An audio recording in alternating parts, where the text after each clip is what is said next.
Welcome here to Wake Up Call with Dan Tortora, YouTube.com, both /Wake Up Call DT, and of course on wakeupcalldt.podbean.com, your live internet streaming radio. However, you're tuning into the show every single Monday through Friday. Life, it is my honor, my privilege here today to bring you our bi-monthly segment, Boxing Hall of Famer and a true champion in our book. So many wonderful stories coming from Christy and her fight through adversity to be the person she is today, paying it forward in such an incredible way. And, they always ask, how do I know what my purpose is? People ask that all the time. Well, Christy being here on this planet, she touches lives, she helps people, she leaves you feeling like you matter, you're seen, and you're important. And that, to me, is an incredibly beautiful thing. It's like having an angel on earth. And so I hope she knows that and can appreciate that. Pat Orr, boxing photographer and the owner of PB&J's Lunchbox, our exclusive connecting partner in this segment. PB&J's Lunchbox coming to you on 663 Old Liverpool Road in Liverpool, New York. Make sure you head out there Monday through Saturday weekly. And today for Bang Bang Tacos, they're shrimp tacos. Please leave a few for me, and when I say a few, I mean 37. That's it. That's all I want, just to match my birthday, right, or my age right now before I turn 38. Just leave me a few, and we'll be good to go. Our special guest today is Tony Collins. Tony Collins joining us from East Carolina in NFL history as a running back, and also has a book out which speaks on his journey, which we're going to talk about today. And then in hour number 2, we'll get into the wacky and wild game last night where Aaron Rodgers was the starting quarterback of the Jets for less time than Christian Hackenberg. Then we'll get into the NFL overall, and we'll take a look at the ingredients to success, proudly presented by Champ. Do you see that? You see that your uncle is supporting your world? So, so Christy, I know we got to talk a little bit before here with Tony, but would love to just kind of let everybody know that maybe didn't get a chance to see it here. Your question that you want to send over to Tony, kind of about his life and some of the things that he's been through, and when we talk about adversity and following your dreams. Well, I think that one of the strongest thing, you set a goal and you believe the goal, and your mother said to you, you can do anything you want to do.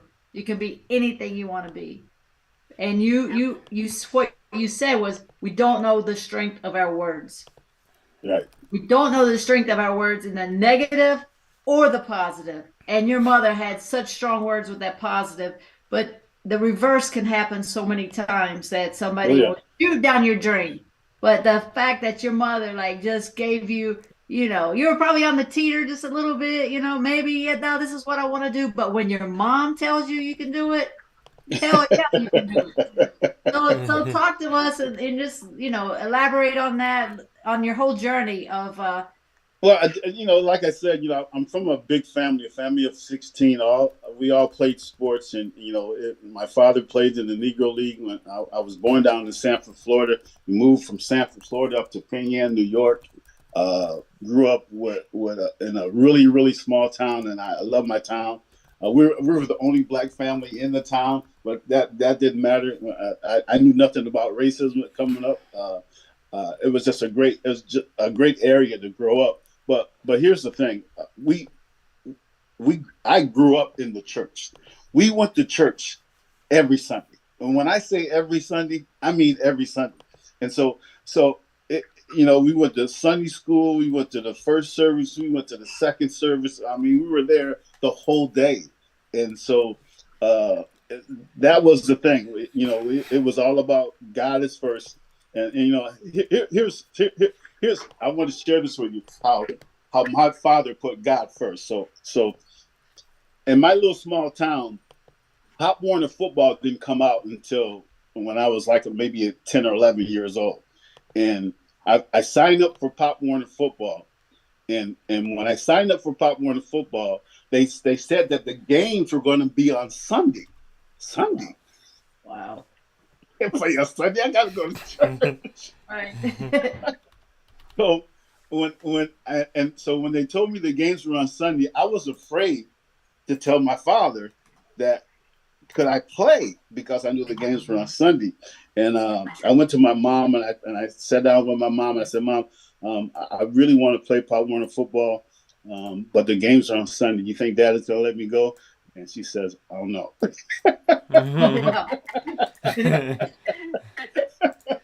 So it took me about, and I still went to practice. I went to practice, and so the week before the game was going to play, I go to my father, and I asked and I said, Dad, I'm playing Pop Warner football. He says, yeah, I know you play, but and he says, by the way, when are the games on Saturdays? And what time the game starts on Saturday? Because he thought the games were going to be on Saturday. I said, they're not on Saturday, they're on Sunday. He said, what? So it took it. I think that was probably like on Wednesday. He didn't give me an answer until Saturday, and he allowed me to go to the games on Sunday. So I got a chance to play in the games on Sunday. And sometimes my brothers would stay and watch me play. But my father, Pop Warner, he never see me play a down with Pop Warner because it was on Sunday and he had to be in church. So my father didn't get me to see me play football until I got to high school. That's how our house was. It was all about God. God was first, and there was nothing coming after that, nothing coming before that. And so that I remember that to the day. I remember how frightened I was, how nervous I was that week before the game started, because I didn't know I was going to be able to play or not because the games are on Sunday. Right. So here's my question for you. Did you take that time to talk to your dad when he waited all that time to decide whether or not you could play on Sunday? Did you go to him when you made it to the NFL and say, Dad, thank God you let me play on Sunday so I could play on Sunday? We did talk. I think we talked about it when I was when I got my scholarship to East Carolina University, because my father's kind of a quiet type. He doesn't really say too much, but when he does say something, you better listen and pay attention. And so we never. I mean, he never missed any of my high school games. He was always there. Rain, sleet, or snow, he was there every time. Thank God the games were on Saturday in high school. And he got to see those. Did you get him out to an NFL game? Did you ever get him out to that? Oh yeah. He definitely he came to as many as he could, because Penn is only like a 6-hour drive to Boston, so they would come pretty much almost every home game. They would drive up and spend the weekend with us. So that was pretty cool. Well, Pat, or here, boxing photographer and the owner of PB&J's Lunchbox, here on the line with us in Christy's Corner. And Pat, you obviously have this relationship with Tony, and you've talked to me about Tony and to Christy about Tony for many months now. You wanted to have him on the show. In a couple minutes, we already know why. So what can you say about Tony and just what type of feeling he's left you with, as well as any question that you have for him today? First of all, thank you so much for being on the podcast, Tony. I appreciate it. And my first encounter with the Collins family was his brother Moose, because my brother Tom played with him on the Penn team. And I can remember my brother Tom saying he used to block for the best running back in high school football then. And I was only 9-10 years old. And so that was exciting. I always went to those games. But then going to school with Tony, and he was a natural athlete. He worked hard, but there's a lot of people out there that if they had his athletic ability wouldn't work hard and would just be mediocre. But I remember most about Tony was, in high school it's pretty cliquey. And I can remember Tony talked to everybody.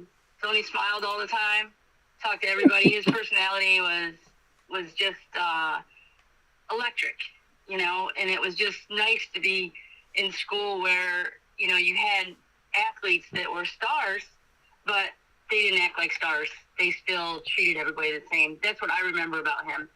And I also remember that was when I started wanting to shoot pictures of sports. because I did the pictures for the yearbook and stuff, and I wish I had all those negatives instead of leaving them, because they would be fun to go through and see, you know, the building of Tony Collins' empire, because he built it. He went to the NFL, and you know, he did what he said he was going to do at 10 years old, and that's just incredible. But he's a stand-up guy, and you know, I think it was an honor to go to school with him, to just watch how he treated people. Because yes, in Penyon, they were the only black family, but they weren't treated like the black family. I don't think anyway, but you know, that could be different. But it was, you know, they were part of Penyon, and that was it was a cool thing. Do you have any question or anything that you'd like to say coming off of that wonderful picture that you painted? By the way, speaking of pictures, if you had those negatives of Tony back in the day, be selling those out the back of your car right now. I'll tell you that much. So you might need to throw those pictures away. You know, as far as questions, you know,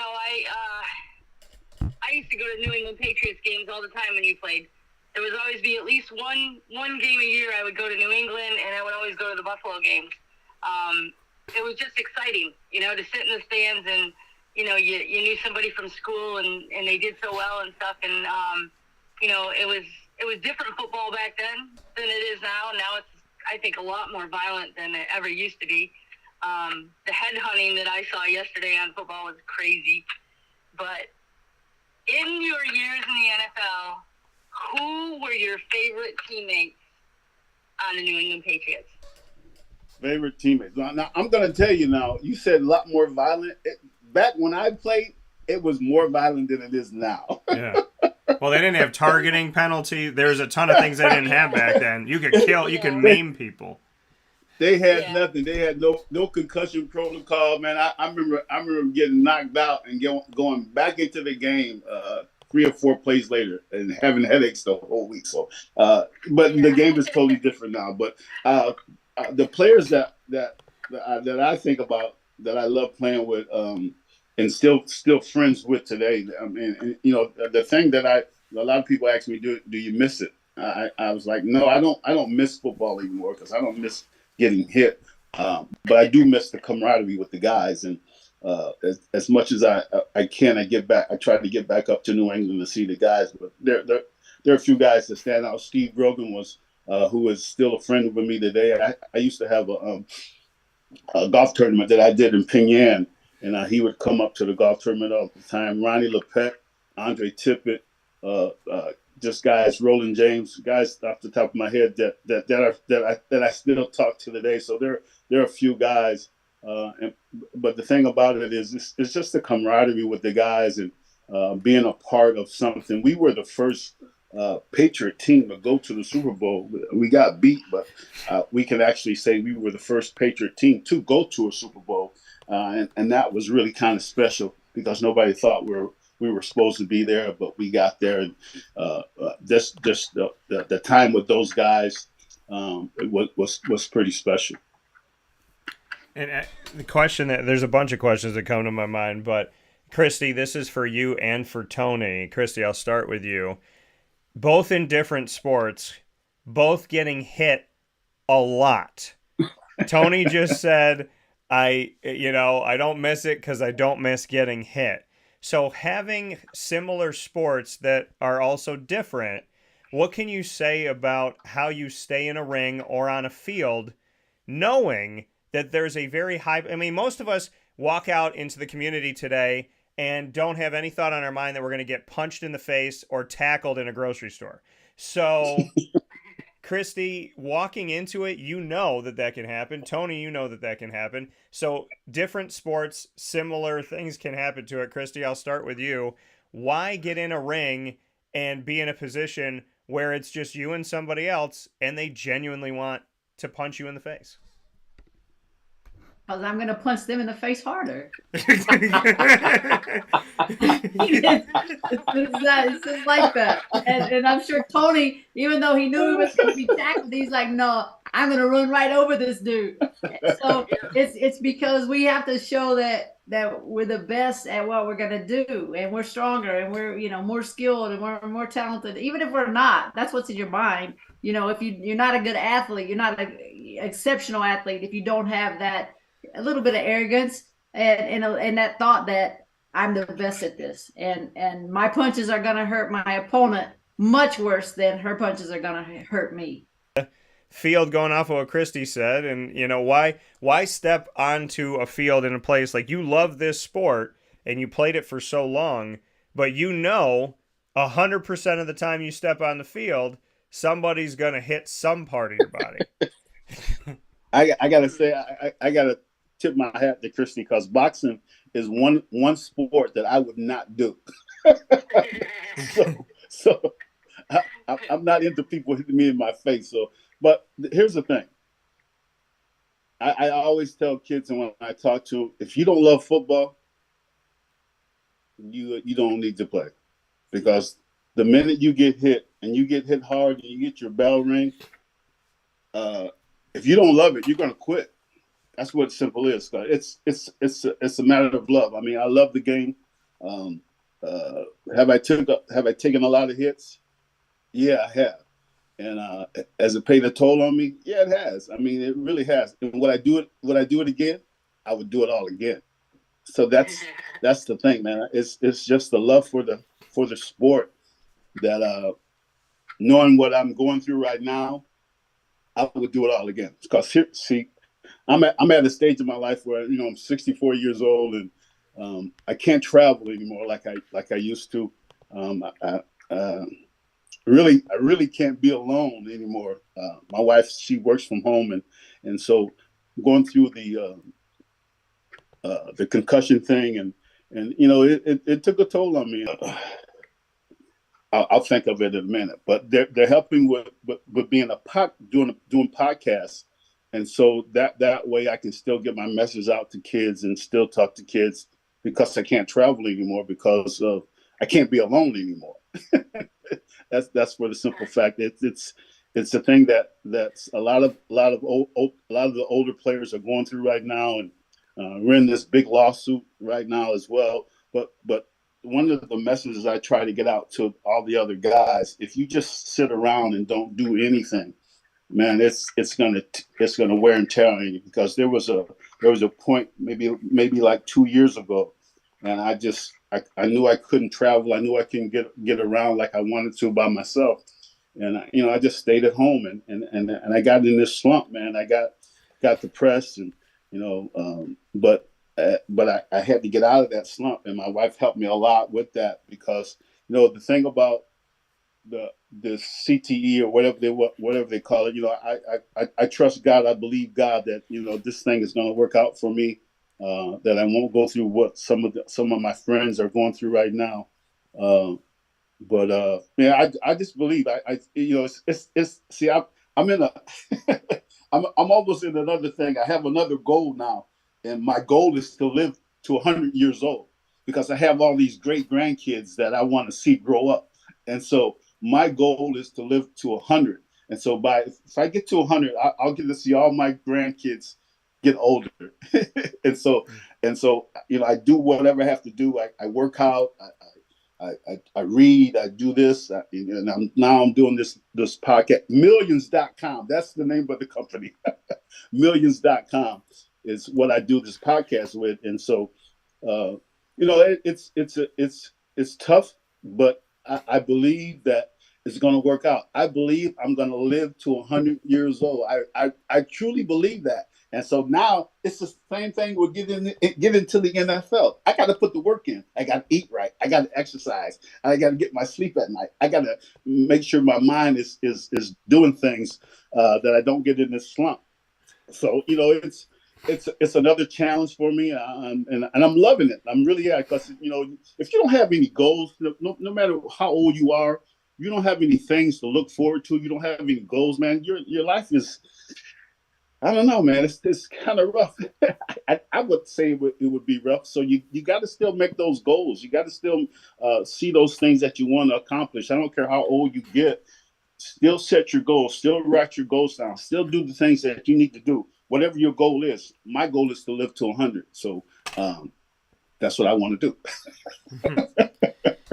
And you brought something up, and Christy, you know, I know that, I mean, you've endured having a stroke, right? And Tony talks about concussions here. So Tony, I want to come back to something that you said, but Christy, I want to go because we talk about when you love something and you care about it. And Tony, you brought up something that I said to an entrepreneurship and business class years ago.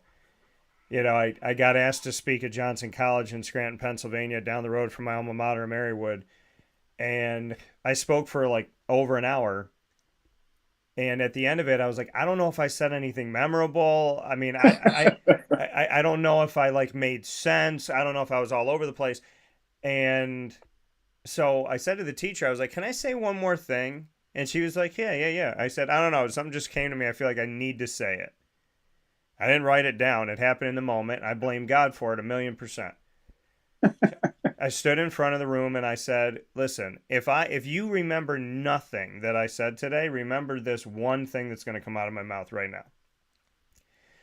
You will find out in your life, in romantic relationships, in friendships, in jobs, in careers, in dreams of any kind. You will find out in your life if you love something or if you think you love something. Because if you love it, you will get punched over and over again, and you're going to start laughing when you get punched. I tell people all the time, when you throw me in the fire, I'm like the Hulk now. I just get bigger and bigger. I smirk when you throw me in now. But if you think you love it, you will quit. If you think you love it, you will walk away. If you think you love it, the first time you get hit, you go, I don't need this crap. So, you know, like going off of what you said, I live by that. I don't know where I came from God a long time ago, but that's stuck in my gut. Do you love it or do you think you love it? And I ask myself that question no matter what I'm going into at any given time.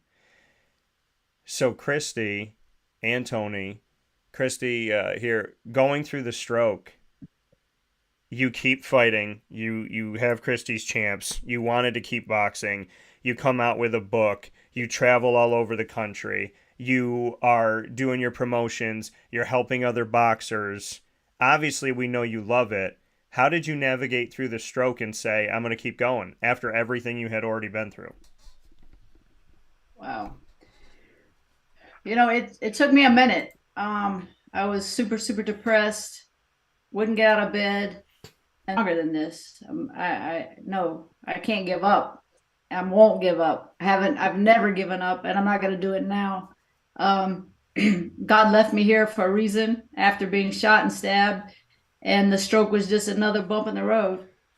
So I finally got up and I got myself, I had never really taught school, even though that was my degree. So I decided after all these years, it's time to use it. And I started substitute teaching in Charlotte, North Carolina. And just, you know, I started with 1 day a week, building up my stamina, building up my endurance, you know, back to the classroom for all day long. And then it was 2 days and 3 days. And then it was every day, every week. And at the same high school, Vance High School in Charlotte, North Carolina, I loved the teachers, the kids. It was a great experience. But I wasn't going to be defeated. I wasn't going to be defeated. I wasn't going to be defeated by the stroke. I wasn't going to be defeated by Jim Martin. I wasn't going to be defeated. Yeah, like you said, to take a minute, but to do that, when you just said I wasn't going to be defeated, where do you think that fight comes from? That you didn't let Jim Martin kill you. I mean, when people hear your story of being hit and your head, you know, slammed against a dresser, stabbed, shot with your own gun. I mean, the fact that you made it through one of those things, all of those things, what is it inside of you, Christy, that you say, because every time anything hits you, you're like, no, I'm not giving up. I can't quit. I can't stop. Every fight you've ever had, growing up, being a coal miner's daughter, West Virginia, small area, trying to get out of that and show what you can do, and at the same time coming back home and putting your home on your back. Everything that people could have quit on, right? I'm from a small town. I went through this. I went through that. This person was mean to me. They said that women can't box. We weren't getting any publicity. I was making no money in the beginning. You had so many reasons to stop, and you always say that you keep fighting. What is it inside of you that doesn't give up? It was a little bit like what Tony said. My mom and dad told me that I could be anything I wanted to be, do anything I wanted to do. And that knowing that I'm, God has a plan for me. Sometimes I say, God, please show me. I don't know what it is, but he left me here for a reason. So I'm here. He has a plan. I may not know that plan yet, but I'm going to keep going every day, trying to help someone else. It's like Lisa and I had a conversation a few weeks ago about if we won that huge jackpot lottery. Like, I looked at her and said, "What would you do? You would still work, right?" Like, she owns these companies. And she's like, "Absolutely, I would still work." I said, "Are you kidding me?" She said, "What would you do?" I said, "I would go buy a house on the beach somewhere, but every day I would wake up thinking, how can I help someone? What can I do to help make somebody else's life better today?" That's why God left me here, is to help everybody else. I may not ever help me. I may not ever get 100% better, but I'm going to help other people. That's it. Well, and I love that, and there's not enough words to appreciate what you're doing, and we want you to always be good, because you helping people, we want to help you. And Tony, for you, everything that you've been through and the concussion world, CTE, it's too real for me, and I know for you even more so. Covering this, I always tell people I love football. But there's that other side of it that I really despise. And the thought of having a friend who doesn't remember you, doesn't know who you are. I mean, I remember Floyd Little told me that he had gone back to visit John Mackey, and John Mackey was in a nursing home. John Mackey, to some people, one of the greatest college tight ends ever, arguably to some the greatest tight end in the NFL ever. People focus on the here and now, but John Mackey was a beast. He told me he went to see John Mackey in a nursing home, and John Mackey had Alzheimer's, and John Mackey was sitting looking out the window, pulling his teeth out of his mouth. And I couldn't even fathom that. My good buddy Rob Drummond, who played for the Eagles and played for Syracuse, and he's here in the community teaching kids right now and coaching at Henniger for the running backs. Rob's a part of that. He's a part of that lawsuit. And there's moments where him and I talk about it, and I can't even fathom sitting at a table one day and him looking off and not knowing who I am. I mean, my grandmother had Alzheimer's. My other grandma had dementia. Thankfully, it wasn't that bad. And definitely for my mom's mom, it didn't really she got it, and then it didn't really change. It never got violent. It never got too crazy. But when you sit here and you talk about this and you say, I can't travel anymore because I can't be alone, my wife's got to be home, I want to sit here and cry this morning. Like I'm that to me is that it's like, you go out and you play this game you love, and then to some people this mind becomes a prison. How have you navigated through all of this, and just what you can say about your own personal journey? Because CTE is a real thing. Concussions have a real toll, and we need to really do everything we can to protect the sanctity of life of all the players that we love so much. It's my faith in God that I put that on the line, because so here's the thing with me, not like Christy. I mean, I'm just hearing your story, being shot and stabbed, and that's crazy. But I brought all the affliction on myself. I don't know if you guys know my story, but I think it was my second or third year in the league. I got cracked ribs, and so I made a choice. And I tell kids all the time, life's about the choices that you make. You think you're making a good choice sometimes, but the choices that you make, it's going to come back on you.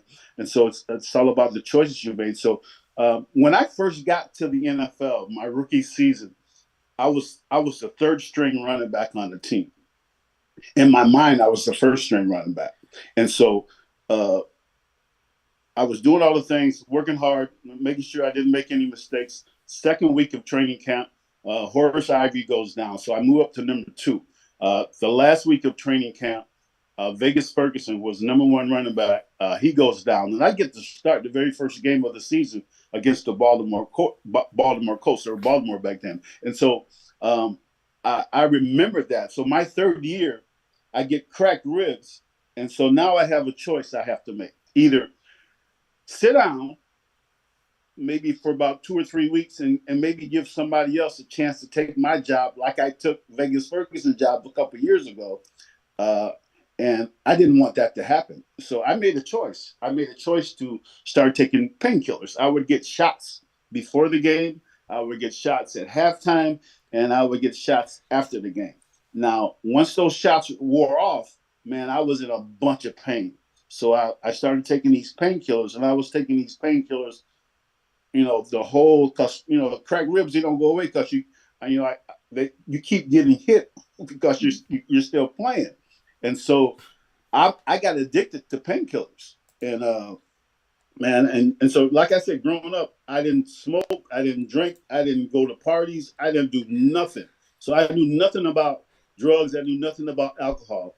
And so, I was taking these painkillers, and they were actually making me making me sick to my stomach. And one of the guys on the team, because everybody was doing it, one of the guys on the team said, "Man, you smoke some marijuana, it'll take the nauseousness away from you." Never smoked marijuana before. Smoked marijuana, and it sure enough took the nauseousness away. And so now I'm popping pills and I'm smoking marijuana my whole third year. But I'm performing, I'm playing good. Everything's good. I make it to the Pro Bowl. I make it to the Pro Bowl. And so everything is fine, but I'm addicted to painkillers now. I gotta take the painkillers to wake up. I gotta take the painkillers to go to sleep. And so so now here's the thing. Now when you smoke marijuana, you gotta hang around people who smoke marijuana. One of the things my father used to always tell me, one of the keys of being successful is make sure you surround yourself with good people. And I wasn't surrounding myself with good people. I was surrounding myself with drug dealers because that's what I had to get. And so the marijuana led to cocaine, and the cocaine led to me getting suspended from the NFL. And so those were the choices I made. If I would have made the choice to sit down and maybe lose my job, or I probably could get my job back, but I made that choice. It was my choice. Nobody forced me to do that, but it was my choice. And so going through that and being it got really bad. I mean, it got really bad. It got so bad that I got suspended from the NFL for a whole year. And so came back and played with the Miami Dolphins for 1 year in 1990. And so I played 8 years in the NFL. And a lot of people said, wow, you played 8 years in the NFL. That's a successful career. But to me, at that time, in 1990, in 1991, I felt like a failure. I mean, I felt like an absolute failure because, man, I should have played longer. I should have put up more numbers. I should have did this. I should have did that. And I didn't. And I felt like a loser. And for 18 years, now this is the truth. And it's in the book. For 18 years, I went through depression. I would stay clean for 4 or 5 months, go to church 4 or 5 months. I would use. I would stay clean for a whole year. Then I would use, going back and forth, going through a couple of divorces. And man, it just got really, really bad, and to the point where I had overdose. I overdosed, and I remember it to this day, man. I asking God to spare my life. I'm on the ground having a heart attack and crying out to God, I don't want to die like this. And just knowing that God spared my life, man. And I'm gonna tell you, man, and this is true. The moment I said, God, I don't want to die like this, my heart, started beating normally. But at that time, they had already called the ambulance, and the ambulance comes there, and now it's all over the whole United States that I overdosed, and so it got really bad, and it just kept getting worse. I mean, I would stay clean for for months. I would use going back and forth, until God just said. And so here, see, here's the thing, and I think about you, Christy, and when you say, all the stuff that you went through, and I believe to this day, God spared my life. He absolutely spared my life. I shouldn't be here, but I am here. So why am I here? It's not to play football. I can't play football anymore. So why am I here? And it's a simple fact. I just need to help somebody, and that's what it is. You hit it right on the head. We're here on this earth to help people. A lot of people think, man, you're here to do this, you're here to do that, blah blah blah. It's all about helping people. I mean, I look at our country today, man. It's just in a mess. You got the Republicans, you got the Democrats, you got this, you got that. It's just got going back and forth, and there's so much hate in this world. And if we could just start loving people just a little bit more, man. I don't know. I don't want to get into the politics things or the hate thing, but it's just it just kills me to know. So I know, I'm supposed to help somebody, and that's one of the reasons I wrote the book. And I would travel a whole lot, man. Just going to high school, just sharing my story with kids, and just want to help as many kids as possible. And that's what it's all about. Christy hit it right on the head. So we're all about helping people, and that's what we do.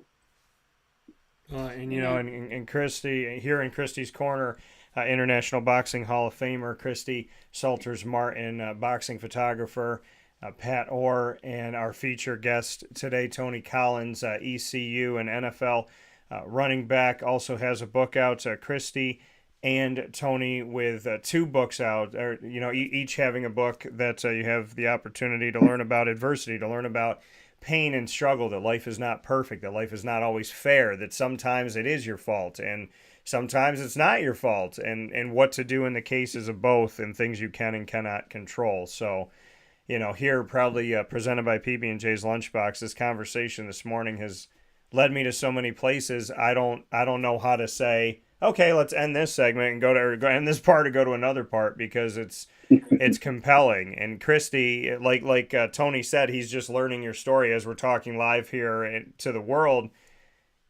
Christy, you had your own issues with drug abuse and cocaine and different things. When you hear what Tony has to say, is that hitting you some kind of way in kind of making you reflect on some of the moments where you had to get yourself out of things as well?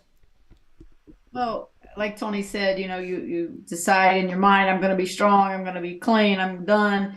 And then, a day or 2 or 10 pass, and you're right back over those lines again, and it's a hard thing to beat. You have to decide, you have to really be strong mentally, and know that, no, this is not who I am. And that's where I was. I just got to the point, this is not who I am. This is not what I want to be. This is what I've been against my entire life. And I'm not going down this road. Basically lost everything. So here we go. Ground up, boom, we're going to do it again. I did it once, I could do it again. And that's where I was. I had to stay clean and get out of this crazy situation that I'm in. Yeah, absolutely. A lot of things come back when Tony's talking about it. Yeah. So with all of that, and with Pat Orr here on the line with us as well, we're going to play rapid fire. We've obviously opened doors and windows in this conversation to a lot of other conversations to come. If you've learned anything on today's episode of Wake Up Call with Dan Tortora inside of Christy's Corner, it is that you have a person on the phone and 3 people on your screen right now, that 100% of the people that are speaking with you today have not and will not give up. We don't have it in us. The word QUIT makes me sick to my stomach, which is why I don't say the word. Spelling it out makes me want to, so I can't. But if you learn anything today, folks, it's the fact that, every single person that's out here right now on Wake Up Call talking with you, we've all been in places we didn't want to be in, gone through things we didn't want to go through, and none of us thought for a second, yeah, let me just lay on this floor. Let me just not get up. And that to me is a beautiful thing to see that in you, Christy, and you, Tony, and in Pat as well. So with that being said, rapid fire time. We all get to go around this thing and round robin this. Christy, you get to ask Tony the first question. Tony, so this is kind of an easy question, but I think it'll be fun. You already said you didn't want to be a boxer because you didn't want to get hit in the face. So, but if there was another sport that you, or maybe another occupation, another profession that you could choose, what would it be besides being in the NFL? Not that there's anything that could ever top that, or even. Oh man, that's a tough one, man. What was your fallback plan? That's what it should be. What was your fallback plan? And see, here's the thing, and the thing about, I didn't have a fallback. That's amen. I knew that was going to be the answer. I knew that was going to be the answer. Amen. What are you gonna do if you can't do this? I'm like, what are you talking about? I didn't have one, man. And so, but I'm gonna tell you though, I look at my sons now, and both of them graduated from college, and I'm so proud of them because they both play football as well. But I mean, you're asking me this question. I know it's supposed to be rapid fire, but I have no idea. What I would want to be, because the thing is now, I was pretty good at playing basketball. I wasn't tall enough. I'm pretty good at playing baseball, but I couldn't hit the curveball. So, but I don't know. I'm gonna be totally honest with you.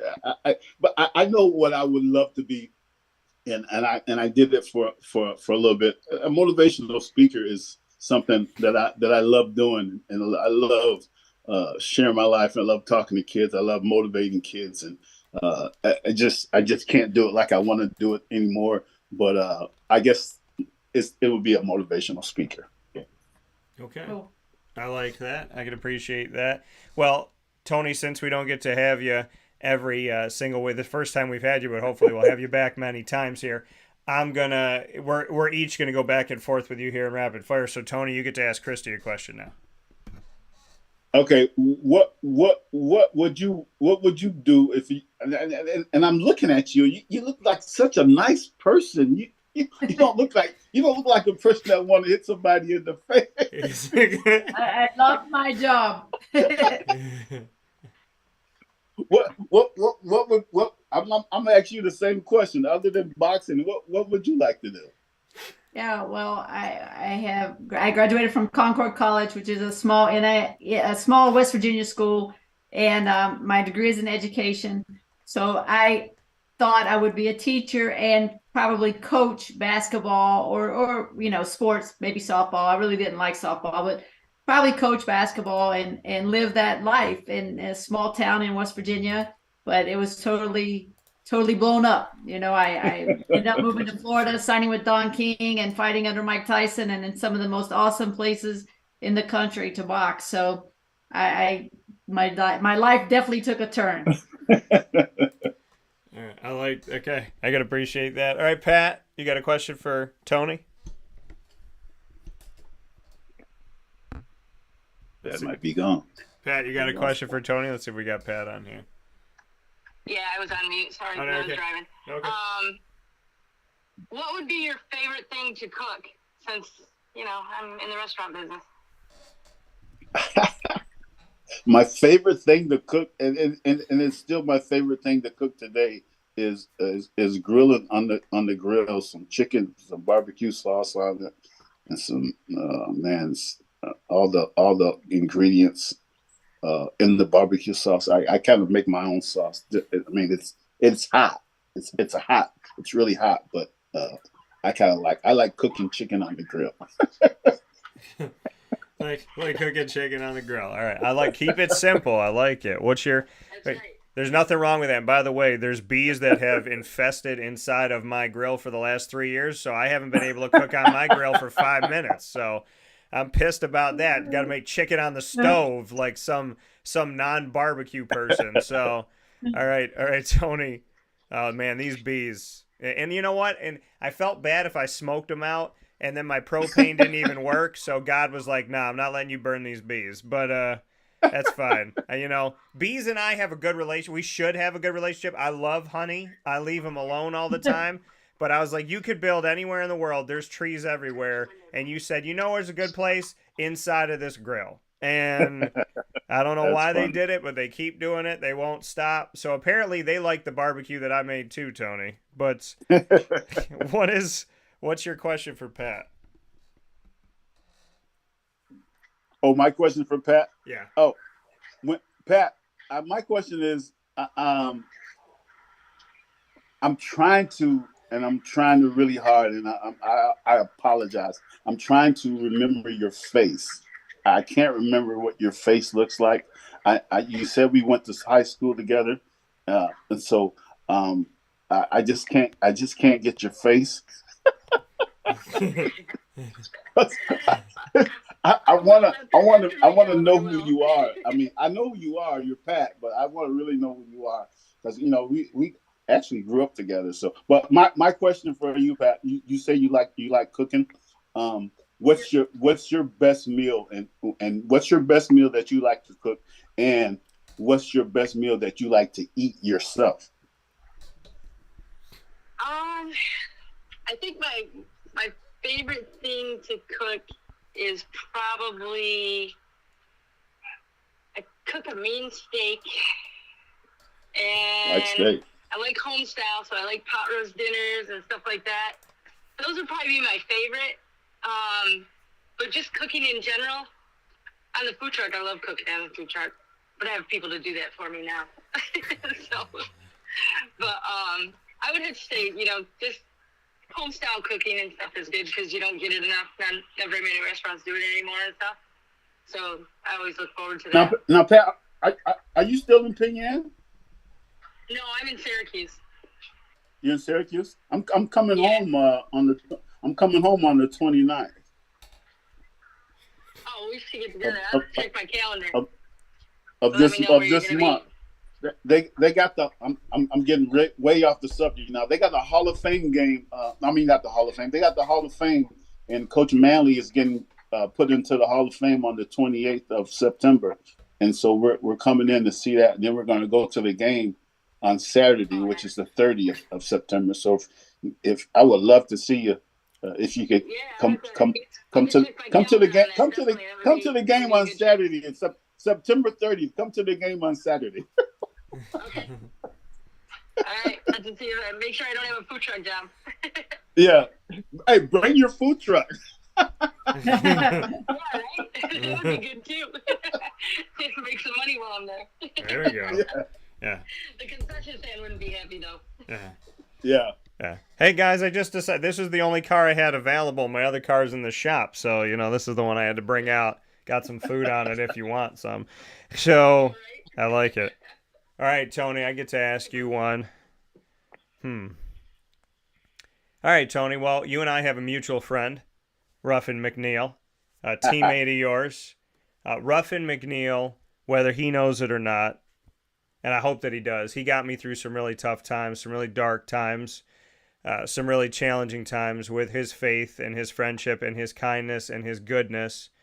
I still remember being in the Great Northern Mall at the time when it was the Great Northern Mall. I remember being in the parking lot and calling him when I found out that East Carolina was letting him go after he had a winning season and a bowl game season.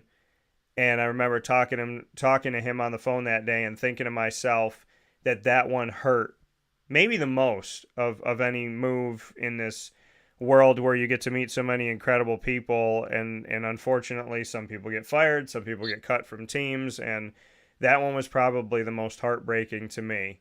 He helped me through a lot. I would do anything to help him through things as well. He's a fantastic person.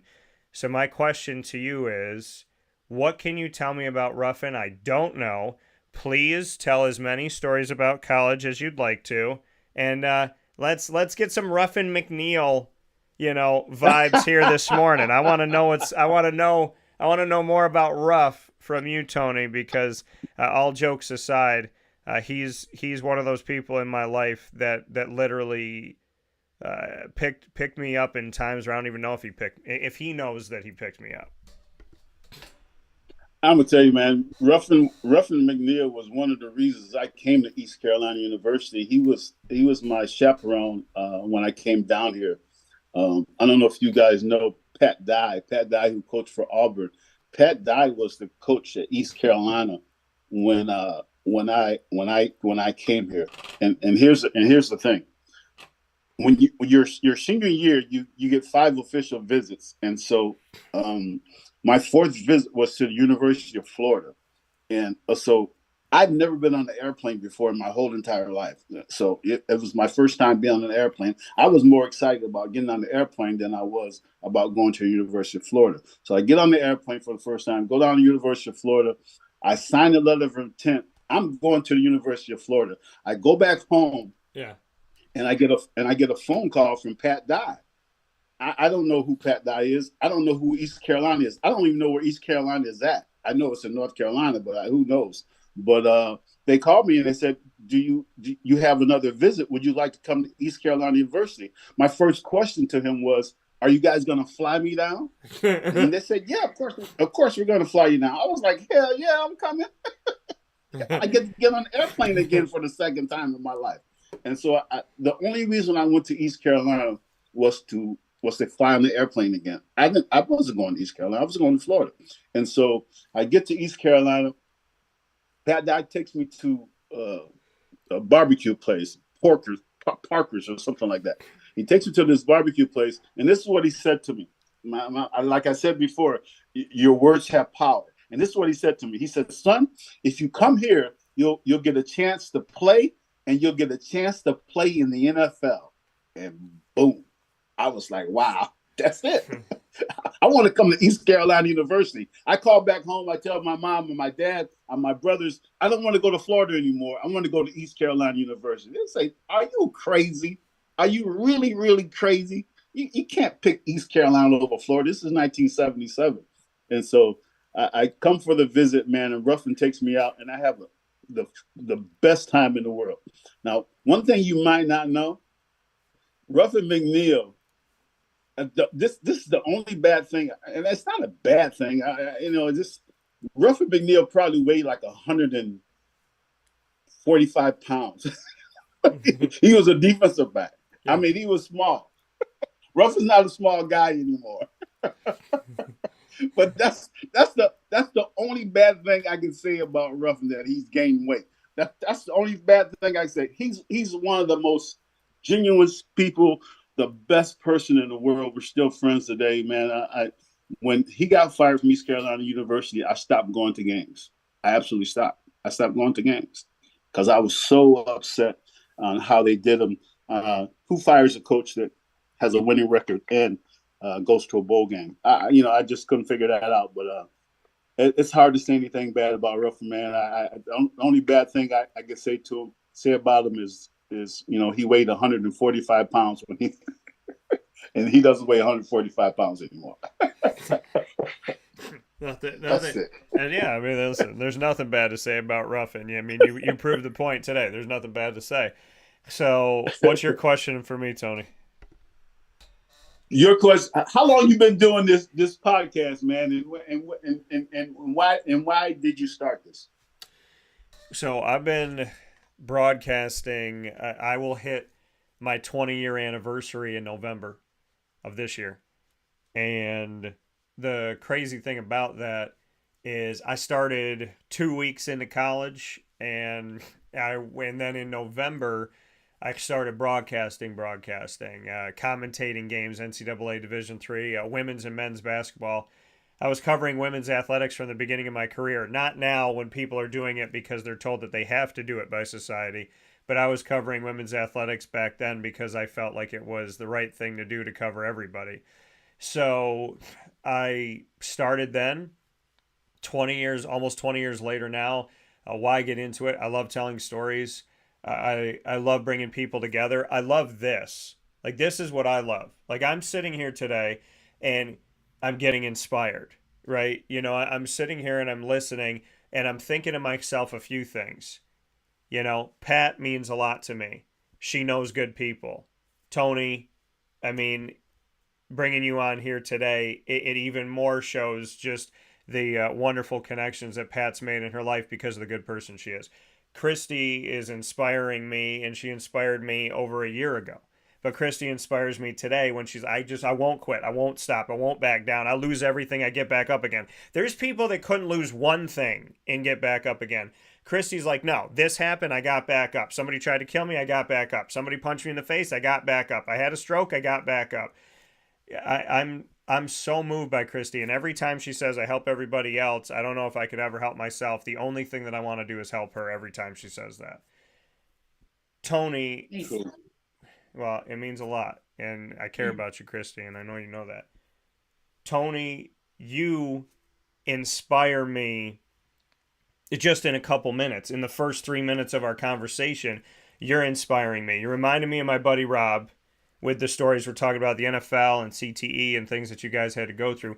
But you're sitting here talking about your life and talking about what you wanted. And all I can picture when you talk about being a little kid and your dreams and your mom and what she said, I literally am paralleling and seeing my life in your life.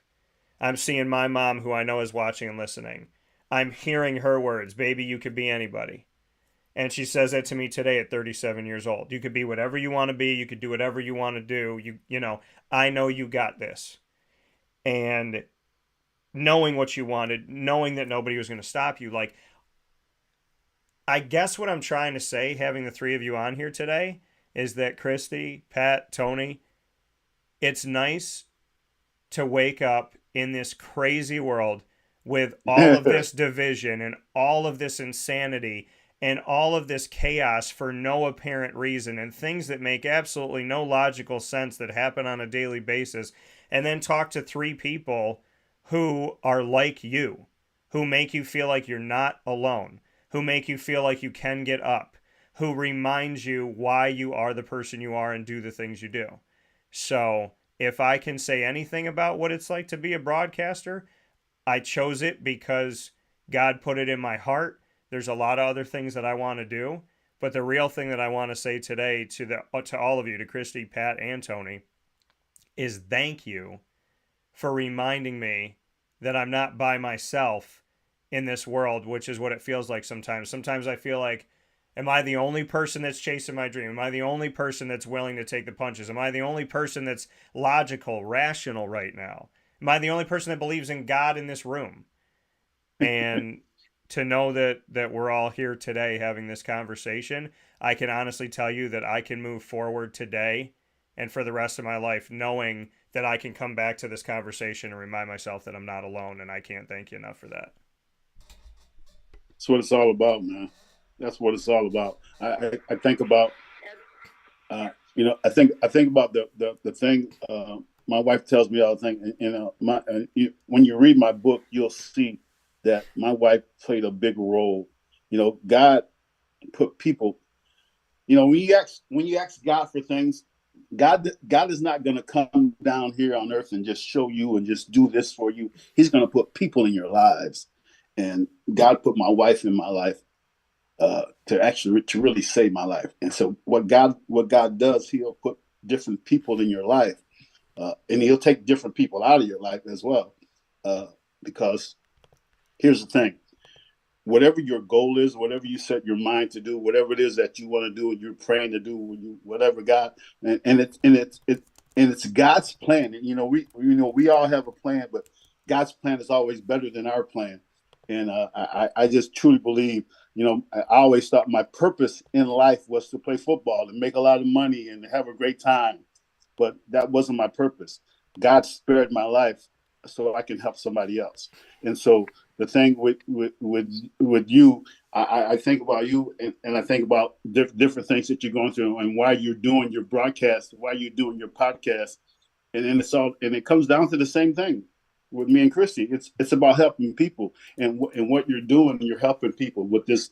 When people see this and they hear us talking, I just can't imagine how many people that you're helping on a daily basis. So my hat goes off to you, man. Keep doing what you're doing. Keep helping people, because here's the thing.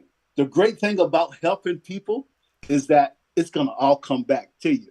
When you give, you're going to always receive, man. Absolutely. Well, Amen. yeah, and I can't thank you enough for that.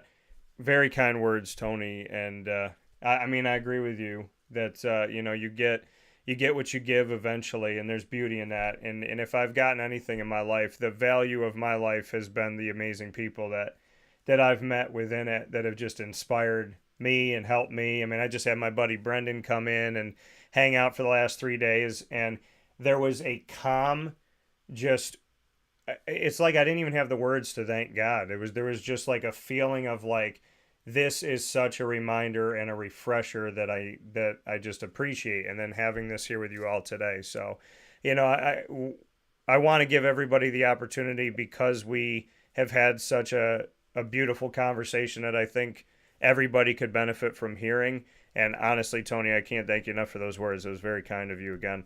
I want everyone to have the last word here on what you'd like to share. So, Pat's, I'm Italian and Hispanic. So, you know, they say one person gets the last word. In our family, everybody gets the last word. So, so with that being said, Pat, I want you to have, it's so true. Mom knows. And so, Pat, I want you to have your last word here. What you want to leave everybody with this morning. I think what I want to say is that when I thought of having Tony on the show and what the show actually was, it's exactly what I thought it would be. Tony's the kind soul with a beautiful smile, and everybody likes him because he's got that charming personality. But he treats everybody the same, and I thought that him and Christy would be, you know, it would be good for them to talk because there are some similarities, and they both want to do good in life and do good for people and help people. And I just thought it would be good if we all could be on the podcast and share that goodness. So thank you, Tony. I appreciate it. Thank you. I appreciate those words from Pat. Christy, your words for today. Oh, my words for today. Hello, and I love you to my mother on dialysis in Beckley, West Virginia. I'm going to come see you soon. I just want to say thank you, Dan, and Pat, PB&J lunchbox. You know, first of all, go get those tacos today. But save me thank some. you guys for giving us the opportunity to share with our lives, our stories, our thoughts, desires, and the energy that we have that we want to help other people. Thank you for giving us the way to share that with people, and hopefully more and more people are going to start, tuning in, sharing our story, sharing our conversation. This conversation today is so great. Like my heart is pounding and excited, but just having this conversation with somebody that's on that border right now of what do I do? They're trying to decide, where do I go with my life? What do I do? Maybe they're addicted to some drug. Maybe they're in a bad domestic violence relationship. One little thing that we don't even know we said could change so many lives today. And just thank you guys. Thank you so much, Dan and Pat, for giving us the opportunity to do that. It's right. Thank you for letting us share. Yeah, absolutely. I think share and help is helping somebody out there. So what we're doing is working, and that's good. Yeah, and it's my honor, my privilege to be able to open these doors and see the awesome people that are on the other side of them. I think I want to rephrase that. God opens a door. I always step to the door, but every time He opens a door and I get to have conversations like this, it's remarkable. And I know we save somebody's life. We might save somebody today from jumping off of something. And that to me, when people say, why do you do it? I never did it for the money. I don't do it for someone to pat me on the back and tell me I'm awesome. I do it for someone to walk up to me and say, hey, I had a really tough week last week, and I listened to your show today and I cried. And then I got off when you got off the air, I called my mom. I told my mom I loved her. And we had a heartfelt conversation that we really needed to have. Or I finally decided to put my name in for this job, or I decided to leave a bad situation. Dan, I heard what you were all talking about today, and I finally had the courage. You guys helped to push me over that edge to get to where I needed to be. Those are the conversations that I love to hear. The people that look at you and say, I really needed that. And going off of what we've all said here today, so you all know this, I believe, but, I was married before. And I found out, and, I'm an honest person on and off the air. I found out that my wife was cheating on me on a Saturday night into Sunday morning. I had to go on the show on Monday. My mom said, what are you going to do? I said, I'm going on air. She said, you are? I said, yep. And other people that found out, they said, why did you do it? I said, because I will never let somebody take me from me. You could take my money, you took my money, took my time, but you can't take me, you can't take my spirit, you can't take my soul. You cannot take who I am from me. I won't give you anything else. And when I went on the air that Monday and Tuesday, and I talked about broad scope adversity and going through things and things you can't control and people that hurt you, I had somebody send me a message about their mom, and I had somebody send me a message about their child. And I said, that's why I went on the air. Because something that I said about my pain helped somebody else to handle theirs. And that, to me, was worth every second. So hindsight 2020, I'm happy that my ex-wife cheated on me, because if she didn't, I wouldn't be stronger today, and I wouldn't have had those conversations. So thank you for cheating on me and making my life better. I always tell her, I always say to people all the time, I hope she hears it. I said, she messed up and saved my life. That's what I say all the time. She tripped up and ended up saving my life on accident. Tony, what are your last words for today? Your final words today. That is something. My motto, I'm laughing at you, Dan. My motto is BWIB, become what you believe. And that's what it's all about, man. I as a kid, I had to become a football player in my mind. And now I have to become a 100-year-old person in my mind. And that's what it's all about. Become what you believe. Put your faith in God. But I gotta say this: you can have all the faith in the world, but if you don't put some work into it, it ain't gonna happen. Faith without works is dead. So become what you believe. Work at it, and you can achieve. You can become anything that you want to become. And I'm gonna tell you, man, if I can do it, if I can make it to the NFL coming from PB&J, New York, no person has ever come out of that school. And here's the crazy thing about it. This is what's so crazy about how much you can believe. My senior year, now I'm going to take a couple minutes to say this, but I have to say this. My senior year, there was another player on the team. His name was Christy, and we were both really good. We were small school state champs in high school. We were the best in the area, and me and him were the best players on the team. And so we went to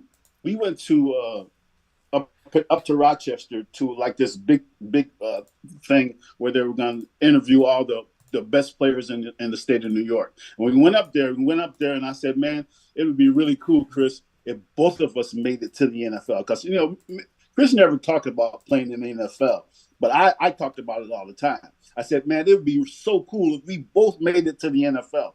And one of the reporters heard us talking, heard me saying this to Chris. And he comes up to me, he says, do you know your chances of make it to the NFL coming out of PB&J, New York?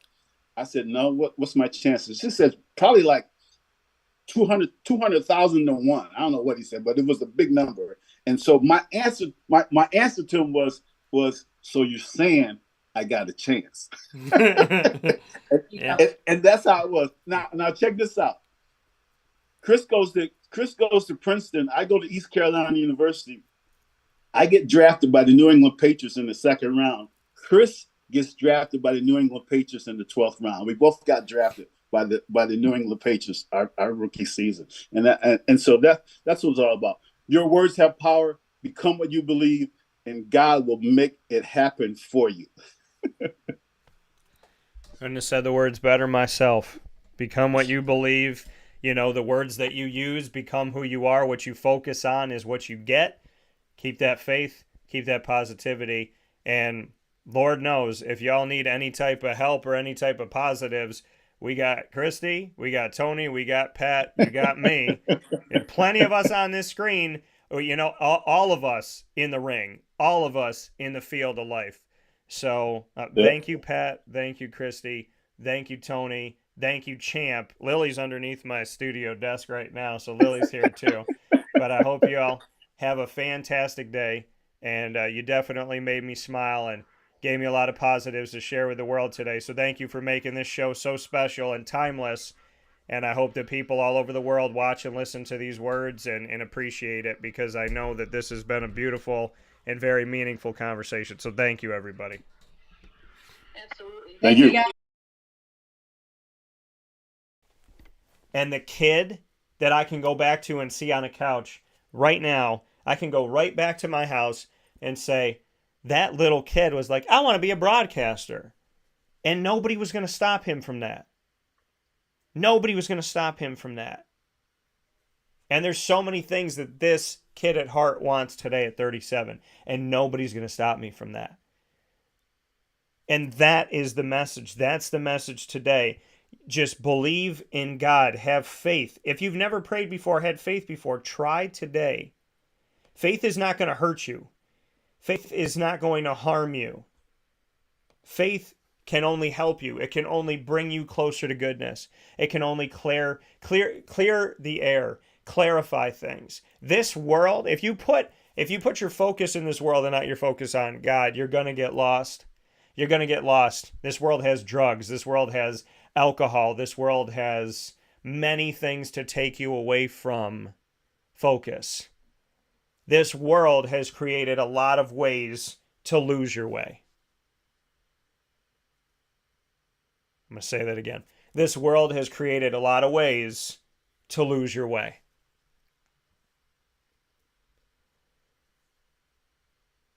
Putting your focus on God is putting your focus on a constant, on goodness, on fairness, on logic, on rationale, on something that is not answer your phone call and not be there for you.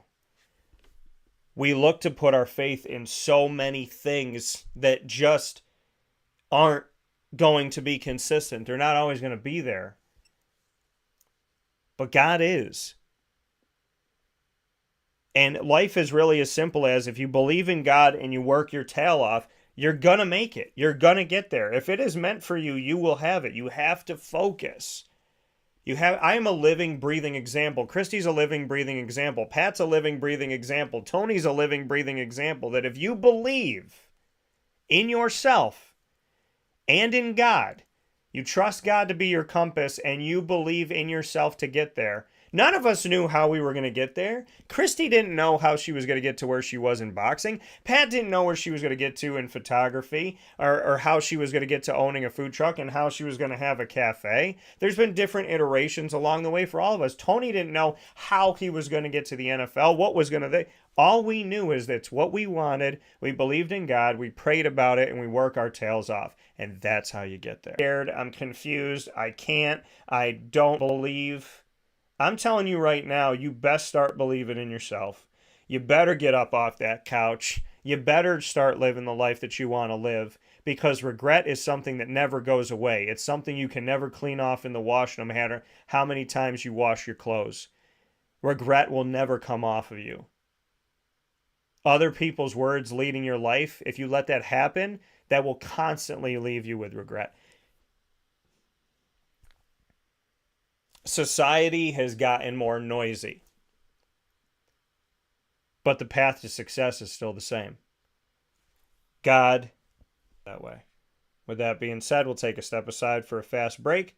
And when we come back, we have more show coming up. I send y'all my love today. You're not alone. and I hope today taught you that.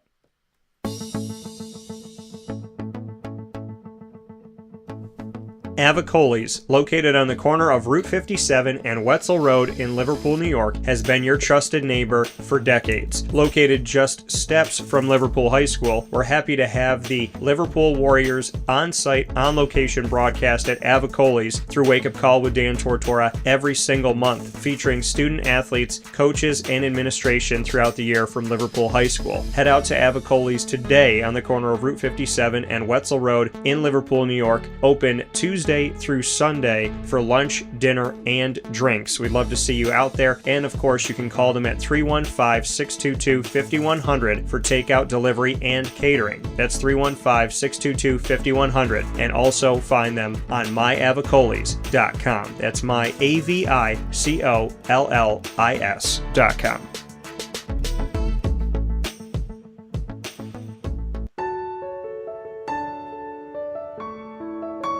Having peace of mind when you're out of town that your furry-loving friend is safe and sound means taking them to Canine Campground, because we all know that when it comes to the love of our pets, it goes well beyond the call of duty to make sure they're safe and sound. Right, Lily?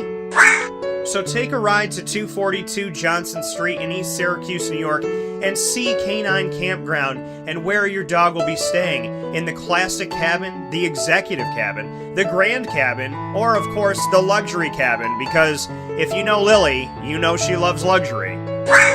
Now you don't have to wait to the last minute to find a family member or a friend that'll take your dog for a few days.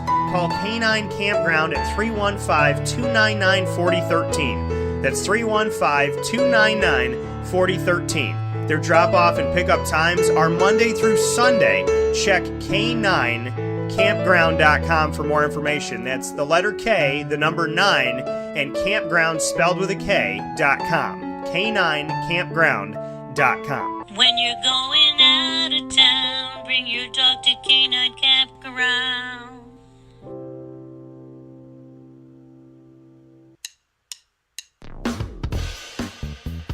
PB&J's Lunchbox, the food truck that you love finding all throughout central and upstate New York, now has a street-side cafe. So when you're craving their traditional favorites as well as their out-of-box amazing menu items, you can now head to 663 Old Liverpool Road in Liverpool, New York. Located just minutes from the highway, the Thruway, Destiny USA, and Onondaga Lake Parkway, PB&J's Lunchbox Street-Side Cafe is there for you Monday through Saturday from 9 a.m. to 7 p.m., serving breakfast, lunch, and dinner all throughout the day. Get breakfast for dinner, dinner for lunch, whatever you fancy, including their award-winning grilled peanut butter and jelly sandwich. Find them at 663 Old Liverpool Road in Liverpool, New York. PB&J's Lunchbox, where we love to know what's in your lunchbox.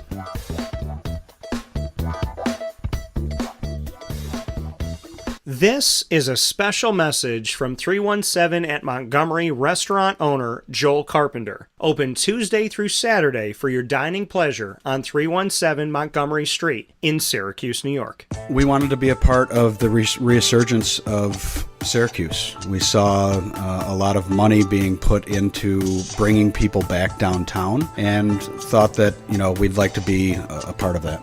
I love putting together a good dish where people see it first, they fall in love with it, and then it tastes just as good as it looks. We want to provide the best food in Syracuse that we possibly can, and we want you to leave here talking to your family, your friends about what you had to eat first and foremost, but also our service, and to walk out feeling like you're part of our family. I work out in the front of the house a lot, and I love walking to every single table, asking them how everything is, and people looking at me and smiling and saying, this is the most amazing short rib I've ever had. This is the most amazing filet I've ever had. And Donna is great. Sarah's amazing. Thank you for coming over and talking to us. And then them just being truly happy for the experience that they've gotten. 317 at Montgomery Restaurant, part of the fabric of downtown Syracuse, located on 317 Montgomery Street in Syracuse, New York. Open Tuesday through Saturday for a unique and memorable dining experience.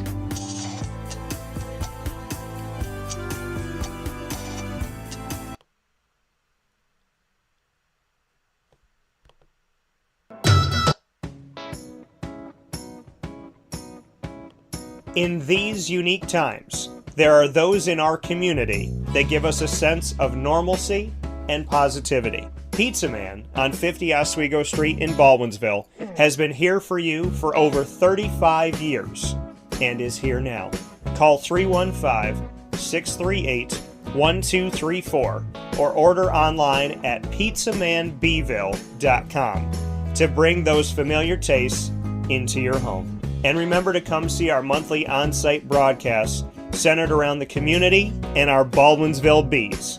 Pizza Man in Baldwinsville. Any way you slice it, they are always here for you.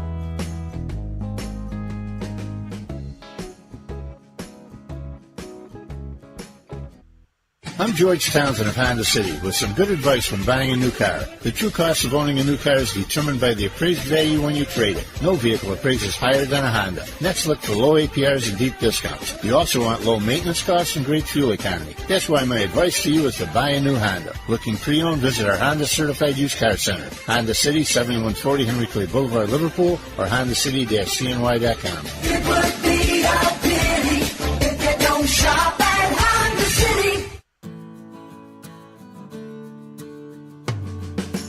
Our corporate purpose at Chick-fil-A is to glorify God by being faithful stewards of all that's entrusted to us and to positively influence all those who come in contact with Chick-fil-A. And what became increasingly clear from our success in Cicero is that people love Chick-fil-A. And also I think we recognized that, we had a great opportunity to grow the brand and grow our platform. I felt incredibly grateful when I was selected to be a Chick-fil-A operator. I think what it's meant for me, what I've come to realize on a very deep level is that this is a calling for me. It's not a career. It's not a job. The Lord called me to be a Chick-fil-A operator and to use these restaurants to glorify Him and to positively influence other people. I'm blessed. I'm very blessed. Head to Chick-fil-A Clay on 3974 State Route 31 in Liverpool, New York. Welcome back here to Wake Up Call with Dan Tortora, where sports truly meets that thing called life. I hope you're having yourselves a wonderful morning this morning and truly having a great week. And hopefully today's conversation helped a bit with whatever's going on in your life or just causing you some stress and confusion. I really hope that, words of positivity and hearing from all of us, going through adversity, going through tough times, and just getting up again. We've gone through divorces. We've gone through changing locations. We've gone through people trying to kill us. We've gone through, when we speak about all these things, amongst all of us, there has been different things that have gone on, right? Tony and Christy talked about drug abuse. Christy had somebody try to kill her. I had somebody try to kill me. And it was very different and definitely not to the magnitude, but still, somebody wanting to really, really hurt you. And I hope nobody has to experience what it's like to be in a room with somebody like that. And ever. So, it's like hearing the things that we can share today. We've all been through adversity. Pat, Christy, Tony, myself. We've all been through things that we didn't think was fair.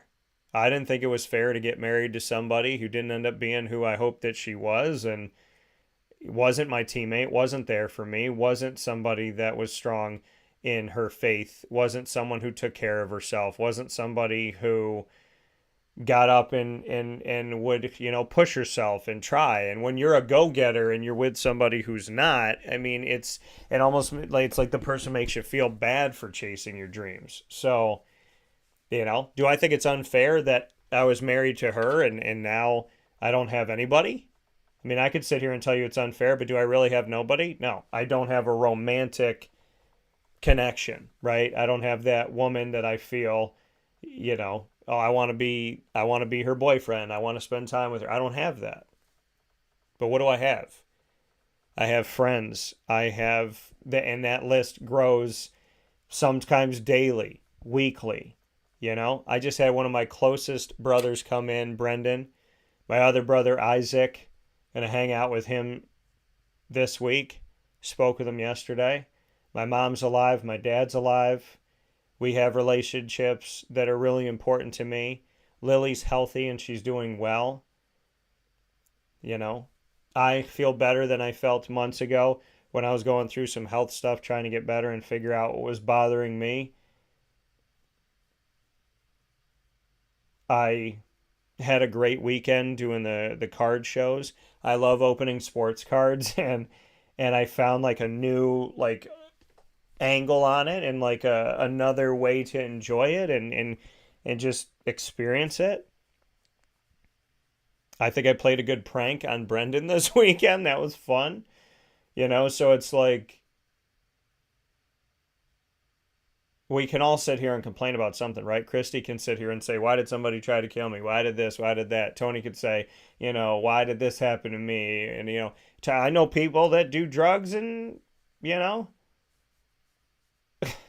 I don't see them chasing after life like he does, you know, and I really tried with them, but it's like, you know, they just kind of were like, you know, it's everybody, you know, it's everyone else's fault. It's not my fault.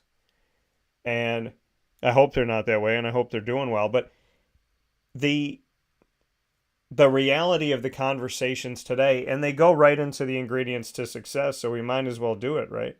We might as well talk about the ingredients to success. I mean, the topic is really just, you know, how we live our lives, right? How we live our lives and what we do.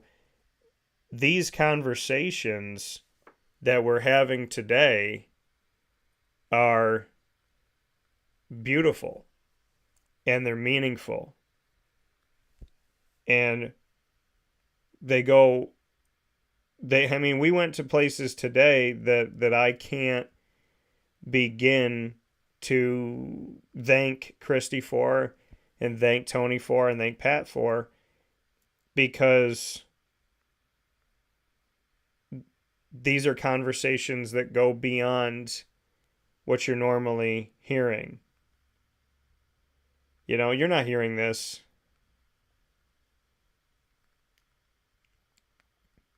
in a lot of, I would imagine you're not waking up listening to a sports show and hearing this.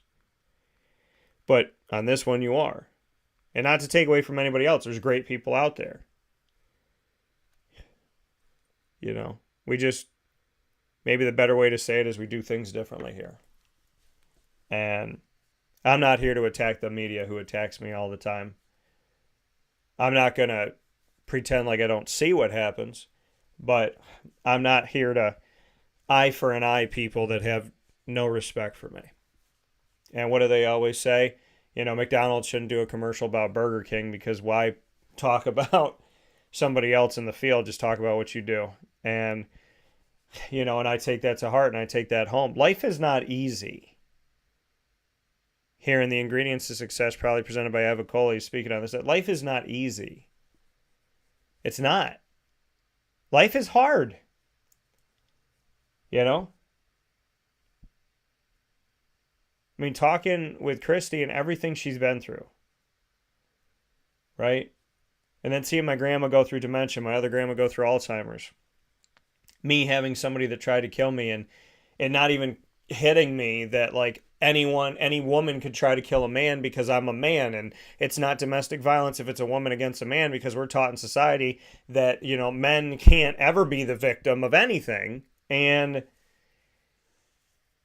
then the Me Too movement comes out, and I'm like, I feel terrible for everybody that's gone through all this pain. But what about the men? What about like, nobody was in that room with me when my girlfriend's eyes turned black and I genuinely was like, I'm not talking to her anymore. I'm talking to somebody who is dangerous, and I need to get out of this house. How dare us take from anybody else and say, my problem's bigger than your problem. My problem's worse than your problem. Me too. No, them too. No, this too. No. How about all of us? We've all been through something, right?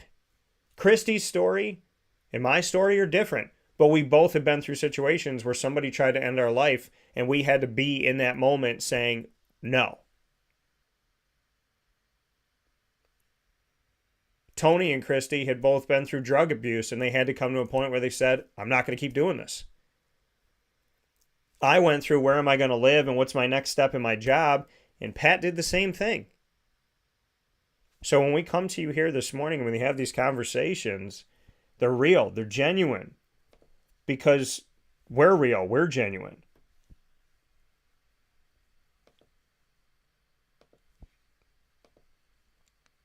And we know that we have to have these conversations. Because if we're not helping people, what are we doing?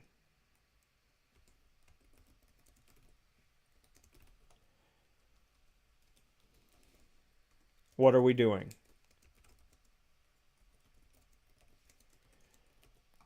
And I just feel like the ingredients to success are, I mean, it's right out in front of you. Why have we stopped believing in God? Why? Why as a society have we started thinking, nah, we're not going to do this anymore. There is no God. Let's just keep rocking and rolling by ourselves.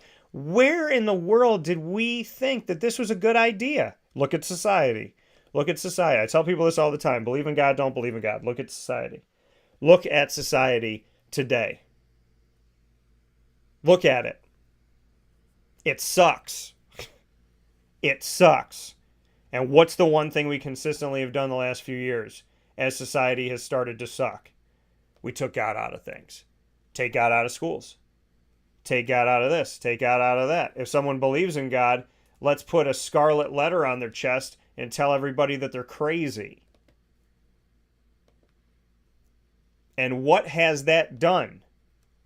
What has not believing in God done to our society? Beat the heck out of it. It's beating the heck out of it. How can God not exist? You can't point to one point in your life where you felt like God saved you, God was there for you, something you couldn't explain helped you out. You can't give God credit for anything in your life, not even the tiniest, smallest thing you can't say thank you to God for. Nothing. You have nothing in your life that's ever been good enough to be thankful for. Nope, Dan, I did it all by myself, by myself. Well, then I guess you created yourself by yourself. How'd you make yourself before you existed? Well, I didn't make me, my parents made me. Well, how did all of it work out? Well, because of science. Okay. Well, who makes that science? Who started it all? Who made it all? They say having a baby is a miracle. You think miracles just happen? On a whim? By accident? By pure coincidence. Ingredients to success on living a good life. Not having God in your life. There's no direction. Do you understand what my life would have been like if I said I'm going to be a broadcaster and I didn't believe in God? Do you know how many times I would have gotten punched in the mouth and felt like and I didn't have God in my life, so I'm just doing this by myself? God is the one that helped me build my business. God is the one that helped me in the trenches. God is that one that helped me mold air in front of my face into something that's tangible and real and genuine. God is the one that helped me move forward when my grandfathers died when I was 6 years old and I thought they were going to be with me and see me graduate college. God was with me when my wife cheated on me and had the audacity to blame me for it. When she walked out of my life, God is the one that kept me calm. God is the one that helped me to go and get the papers and sign those papers and do everything in my power to get her out of my life. I washed her clothes and folded her clothes and put them in the garage so that there would be a healthy transition. I'm like, what would Jesus do? What would Jesus do? What would Jesus do? If I didn't believe in God, what would I have done? What would I have done? If I just believed in human beings, there is no God, what would I have done? Would I have been nice? Would I have been kind? Would I have gotten on the air the next day? See, we all want to take credit for how awesome we are. But then when we make a mistake, we don't want to take credit for that. Well, you got to take credit for everything you do. You have to take credit for the actions and the words that you have. Life is not easy.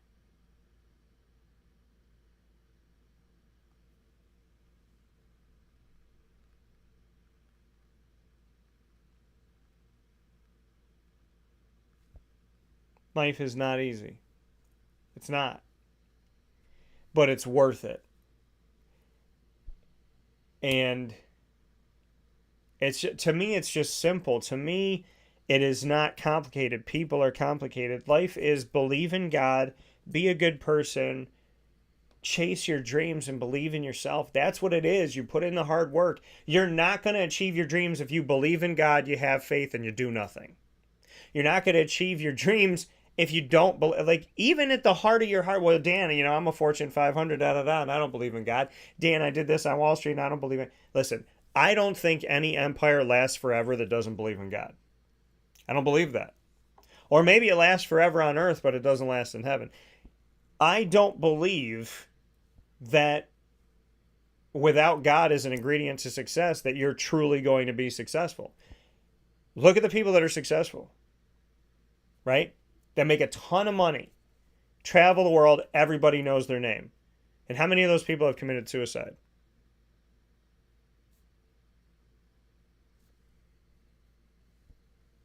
How many of those people have ended their lives?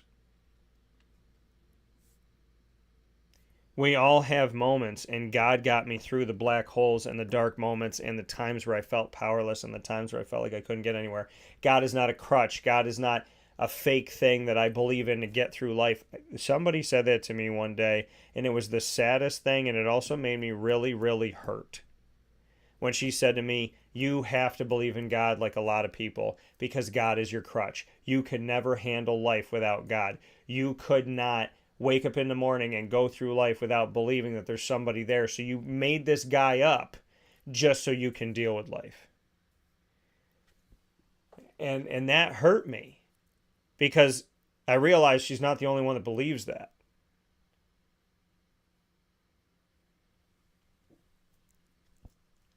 Believing in God doesn't get you all the way there. Hard work without God doesn't get you all the way there. To successfully move forward in your life, I believe you have to have God, you have to have hard work. You got to surround yourself with good people, and you got to believe. Do you think that every point in my life people believed in me in every faction, in every area? Do you think that there's people that didn't try to stop me? There are people that try to stop me today, 19 plus years in. There are people that try to make me feel like I'm not wanted, I'm not welcome, I don't matter.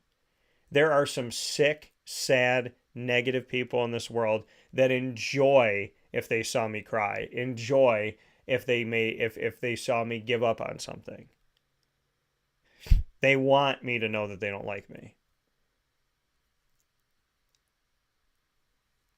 And I've never stopped. I've never stopped going after what I want. Because what is life if you don't go after what you want? There's so many people that settle and they're miserable. I hear them talk about their wives and their husbands, and I'm like, oh my gosh, you guys sound like you want to kill each other every day. Why would you be with that person? Right? Why would you live with that roommate who has toxic behavior and is constantly double standarding you? Why would you want to be at this job where your boss is laughing in your face and putting you down? The last boss that I had before I started my company lied to my face. Both of them. There was nothing inside of me that would ever work for them again. I don't care if they paid me $1 million a day. They lied to my face. I had somebody over the weekend lie to my face. We were at a collectible show. There was something that I wanted from a vendor. The guy lied to my face. Lied right to my face. And I said to myself, not only will I not buy anything today, I was looking at buying 3 things. And I really wanted one. I said, not only am I not buying 3, I'm not buying 2, I'm not buying 1, and I will never come back to this place. I will never, unless he changes his ways, I'm never coming back here because you lied to my face. You lied to my face. You had multiple opportunities in a 20-minute period to not lie to my face, and you lied to my face. Humanity is flawed. Humanity makes mistakes. Humanity's not perfect. But God is. And your dreams are like, I don't know how to say it to people any other way than if you truly believe inside you, the faith, when you know that God exists and you know that God loves you and you feel God, you let God in, you do not feel like, I mean, you could be on your worst day and you just get down on your knees and you say, God, oh man, oh, I want to cry. I'm going to cry. Just hold me. I've had some rough days, right? Rough days. And I look up at God and I'm like, hey, I know you're here though. I know you're here. I don't have a rough day and say, F you, God, move on. I have a rough day and I say, I love you, God. I don't understand this. I don't get this. But I love you. I know you got me. I know you got me.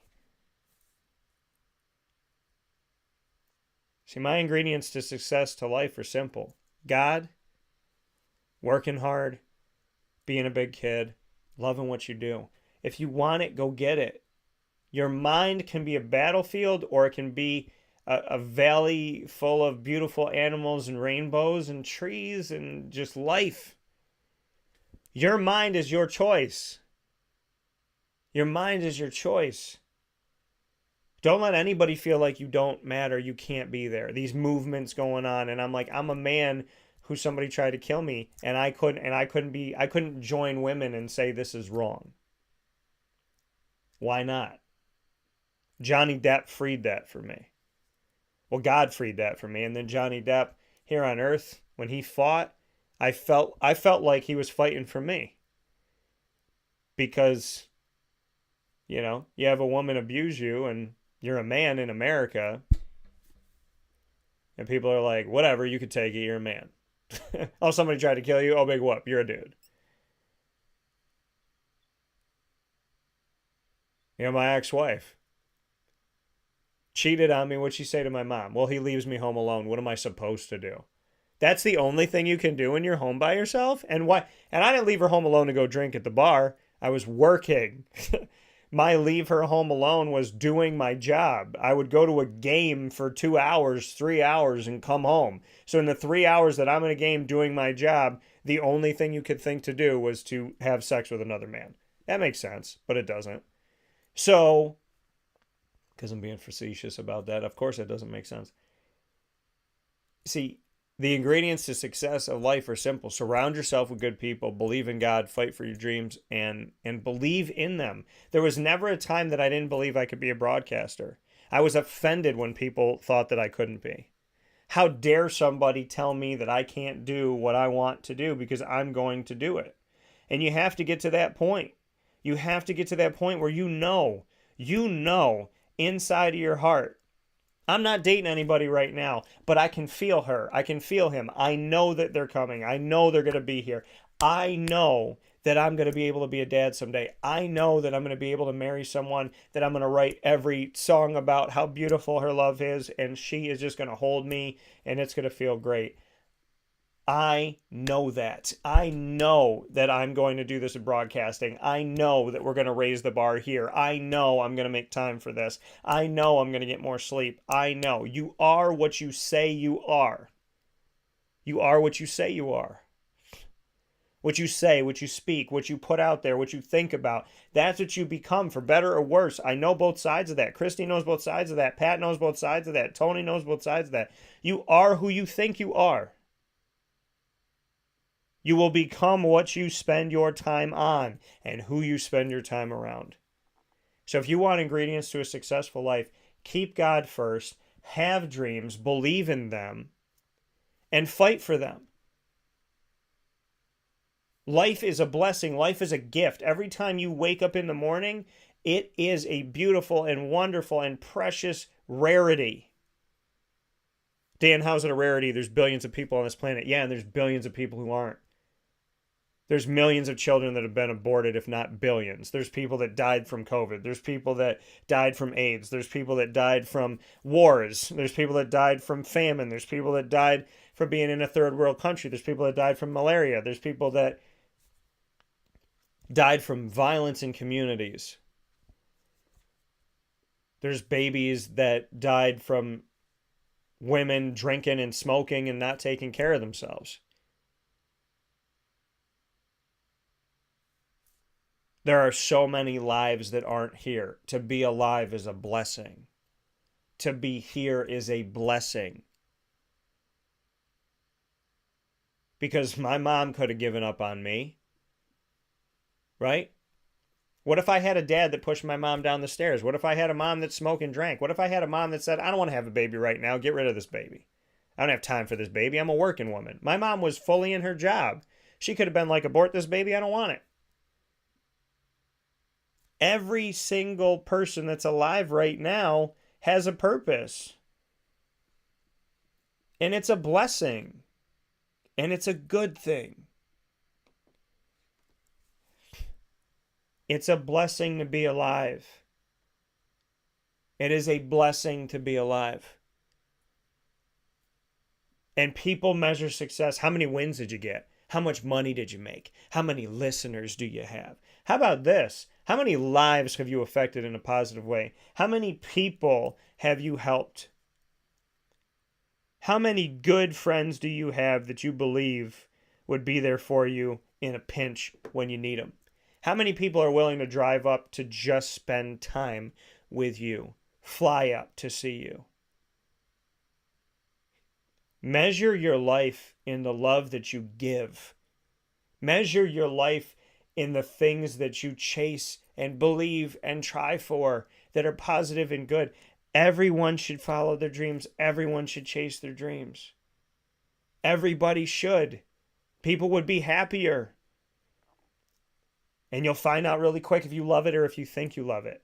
Right? I love football. There's a part of me that's like, oh, I want to play running back. I want to play quarterback. But would I want to get hit 70 times a week for 10 years?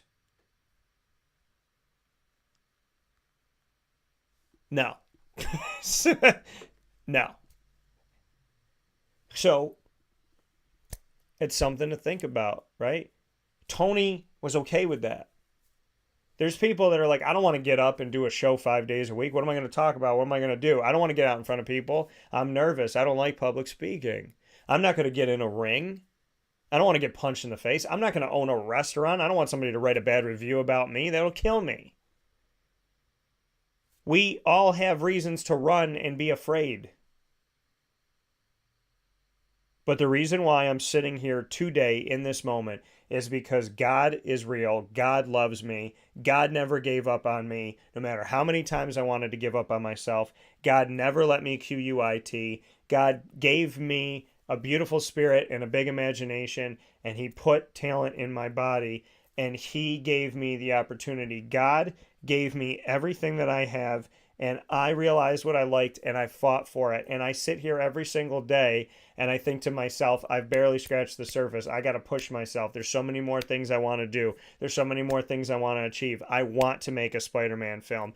I want to work on music. I want to sing. I want to record a song. I want to be able to perform that. I want to perform that with my mom. There's so many things I want to do. And I have to channel that kid that told me a long time ago, hey, I'm going to be a broadcaster. I'm going to do this. Nobody's going to stop me. I love SportsCenter, and guess what? I'm going to be on SportsCenter someday. And then ESPN the weekend, I got to sit at the SportsCenter desk, and I got to perform in front of a live crowd, and I won that show because I believed in myself. It's not because I believed in myself that day. It's because I had believed in myself for years that I could do that. So believe in yourself. Believe in God, be good to each other, work hard, and just take a deep breath. Think about what you love. Think about what matters to you, and start to chip away at this thing. It's not going to happen overnight, folks. But Tony doesn't become a football player if he doesn't believe, and if he doesn't have God by his side. He doesn't become a football player and stay alive through all the things he's been through. Same with Christy, same with Pat, same with me. You could say God doesn't exist, but at some point in your life, God helped you. And I was raised that you give credit where credit's due. And you could say that people look like they had overnight success, But when I started my company, I had 27 cents in my pocket and $103 in my bank account. And I was living rent-free at my grandmother's house because I agreed to take care of G Mama because I love her. Life is not perfect, but life is beautiful, and it is good. And there are so many things to live for. I cannot and will not do this life without God. I am not that naive, I am not that ignorant, and I do not have an ego to pretend like my life can be handled without God. I am not doing this life without God. I am not doing this life without dreams. I am not doing this life without hard work, and I'm not doing this life without the spirit of knowing I'm going to succeed. I know I'm going to be there. I know it. I can see it. And I think there's some things I haven't achieved in my life yet because I didn't believe that I was going to be there. So these things I believed I was, but these other things I didn't see myself being there. I know what it's like to live life the wrong way and the right way. The wrong way brings you nothing but pain. The right way, sky is not even the limit. So take a chance on God, take a chance on your dreams, take a chance on, put the hard work in, put the dedication, put the determination. Just be you. Be proud to be you. Love God. Hold his hand. Be his best friend. Be your own best friend. Life is an amusement park on the worst days when you love yourself and you love what you do and you know who you came from.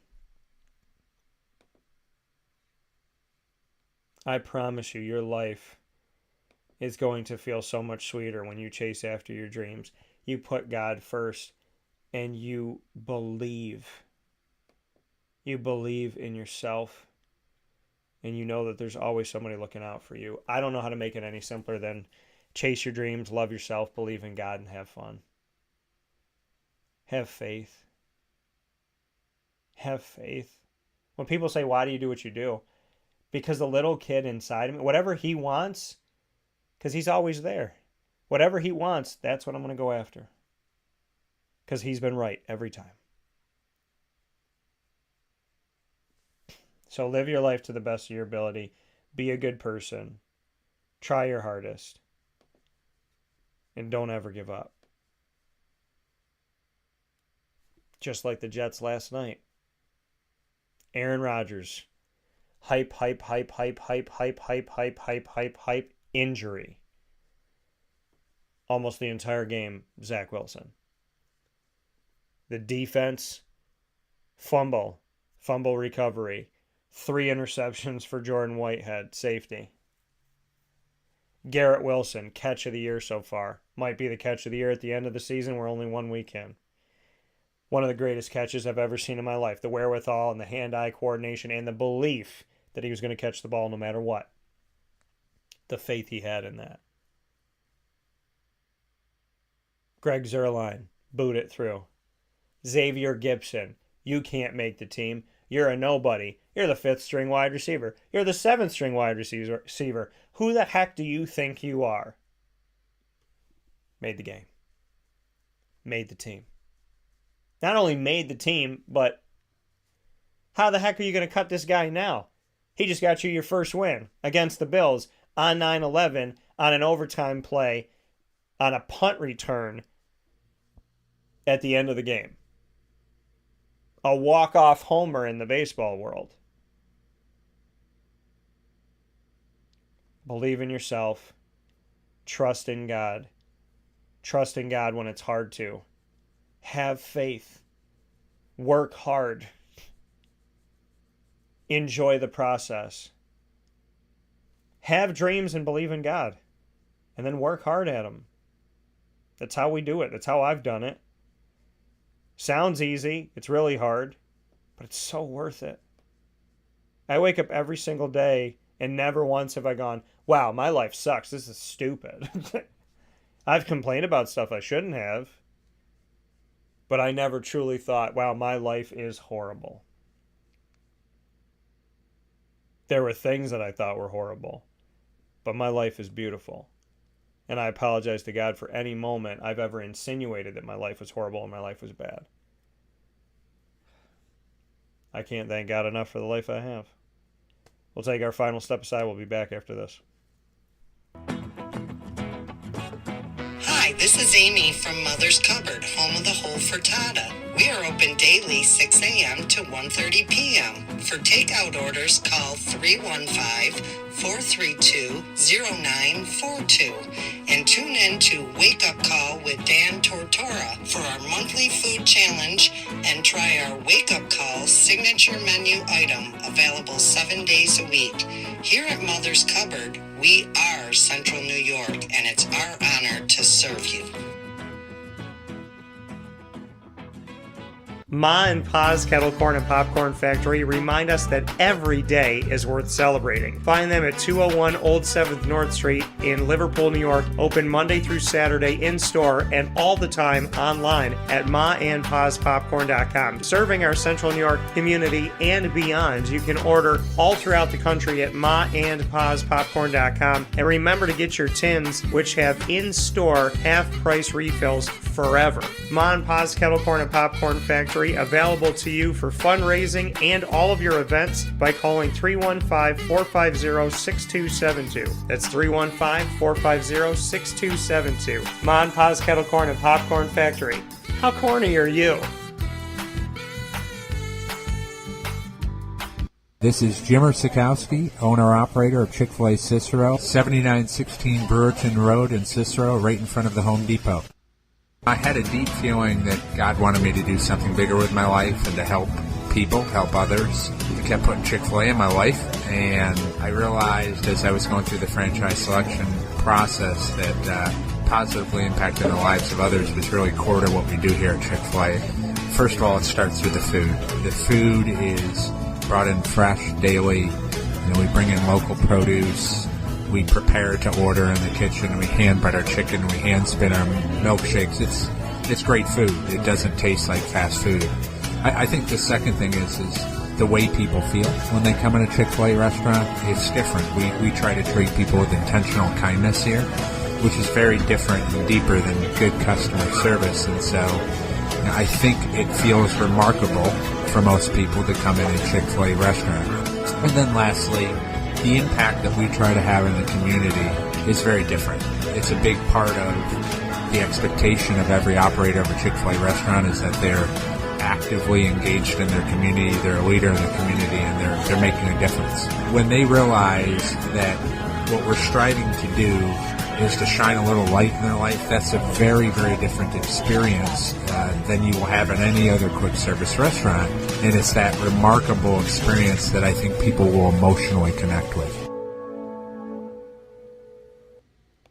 Carvel DeWitt, it's what happy tastes like. Do you know why? Because we make ice cream. Creamy, rich, flavorful ice cream. Not yogurt or iced milk like some of our competitors. Ice cream. Fresh, by hand, daily. For the calorie conscious, we have something new for you. Our new Carvelite. Same great flavor, creaminess, and texture of our regular ice cream with only 35 calories an ounce. So whether you want an ice cream cake, flying saucer, dasher, carvalanche, hard or soft ice cream, we will satisfy your craving with our fresh, handmade regular or new Carvelite ice cream. Carvel DeWitt. It's what happy tastes like.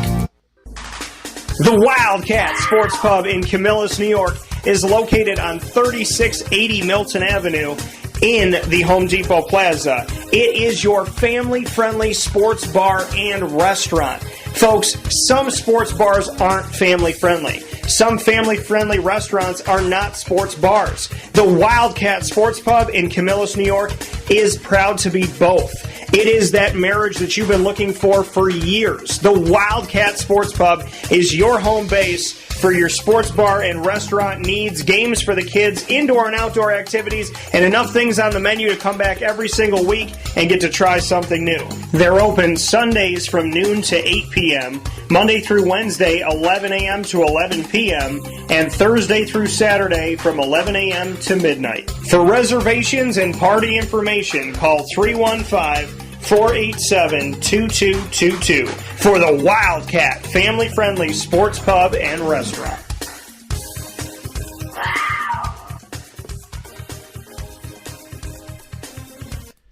GG Cards and Breaks. Like, comment, subscribe. GG Cards and Breaks on 639 Delmar Place in Syracuse, New York. Available to you 7 days a week, 10 a.m. to 6 p.m., Monday through Saturday, and on Sundays from 10 to 5.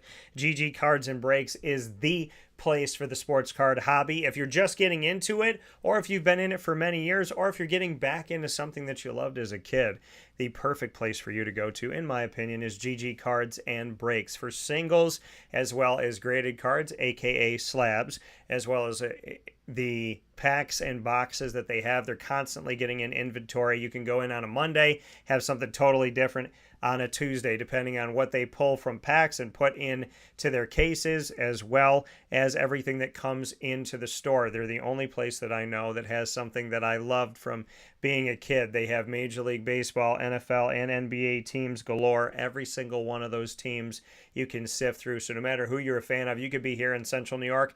You could be a Los Angeles Chargers NFL fan, a New York Yankees Major League Baseball fan, and a Philadelphia 76ers NBA fan, and they have something for everyone right there for you at GG Cards and Breaks. It's personal, it's professional, it's special, and that's why I love going there. 639 Delmar Place in Syracuse, New York. Make sure you stay tuned to their trade night that happens every single month, and of course, they are open for you 7 days a week right off of Teal Ave in Syracuse, New York. Make sure you let them know that Dan Tortora sent you their way, or wake up call, however you want to say it.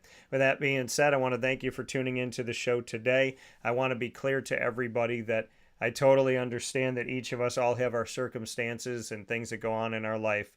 I just value the sanctity of life. I value everyone having an opportunity, whether you're a baby or you're 100 years old. I don't believe in giving up on life, and I don't believe that people should be given up on. I believe that everyone should have an opportunity to be out there and achieve their dreams. I don't believe that God creates any child to be a failure. I don't believe God creates any child that God doesn't care about. And I don't believe God creates any child that he wants to be mediocre and just kind of get by. So if you know that God loves you, and you know that there's people out there you may never meet like myself that love you and pray for you, and just chasing your dreams, to me, is the only way to live your life. Working as hard as you possibly can and pushing yourself harder the next day is the only way to live life, and believing that God has your back no matter what is the only thing that has ever made sense to me more than anything else in my life. So be a good person and keep believing in God, and you're going to get there. I believe that. Thank you for being with us on YouTube.com, Facebook.com, both /WakeUpCallDT, as well and as on WakeUpCallDT.podbean.com worldwide, Monday through Friday from 9 a.m. to 11 a.m. Eastern Time. Once the show goes live, it goes to Amazon Music, Audible, iHeartRadio, iTunes, and Apple Podcasts. And, of course, you can find us on Player FM, Podbean, Podchaser, Podvine, Spotify, TuneIn, and YouTube. All you have to do is search Wake Up Call with Dan Tortora, or one word, Wake Up Call DT. And a big time thanks to our incredible partners, Carvel DeWitt, Ma and Pa's Kettle Corn and Popcorn Factory, the Wildcat Sports Pub, 317 at Montgomery Street. The name of the restaurant is the name of the location.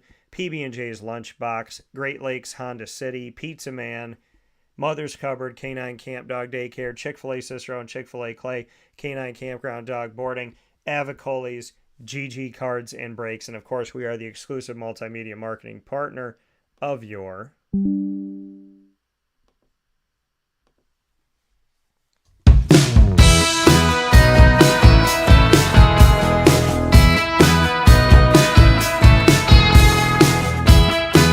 Lemoyne College Dolphins. It's Fins Up every single month on Wake Up Call with Dan Tortora. The Dolphins come to you during Dolphin Time every Wednesday at 9 a.m. Eastern Time. You can hang out with your Dolphins, AD and DT, featuring Athletics Director Bob Beretta and myself, Dan Tortora, every second and fourth Wednesday with the Dolphin Dive, student athletes, coaches, administration, future Dolphins, and alumni joining me for the show. You can check out all of our content with Lemoyne by going to youtube.com/wakeupcalldt and clicking subscribe. And for more information, go to LeMoyneDolphins.com. As always, Fins Up.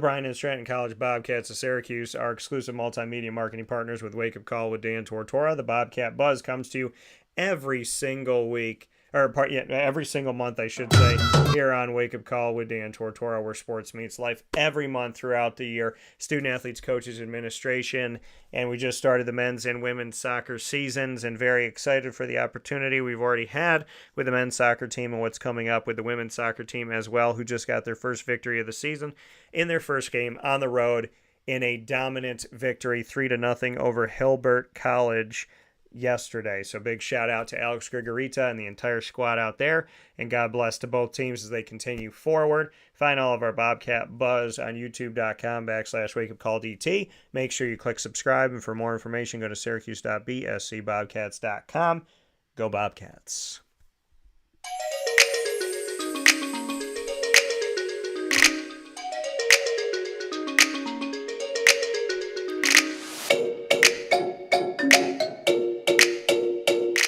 The Alfred University Saxons are exclusive multimedia marketing partners with Wake Up Call with Dan Tortora. Mondays are Saxon time at 10:30 a.m. Eastern Time. First and third Monday, the Presidential Perspective with President Mark Zupan of Alfred University. We just did our show yesterday on the College of Business, and that is definitely worth checking out, especially with their amazing student-to-teacher ratio, their rate of job placement and grad school placement post getting your degree at Alfred University, and so much more. The affordability of the school and the many majors and minors that are available to you, and the uniqueness of them at Alfred University, including the equine management opportunity that is all around the world of horses, which I think is really beautiful up there with their 3 equestrian teams. The Saxon Spotlight comes to you every second and fourth Monday at 10:30 a.m. Eastern Time with Saxon student athletes, coaches, administration, and alumni. Find all of our content by subscribing to youtube.com/wakeupcalldt. For more information, go to gosaxons.com, and as the site tells you, go Saxons.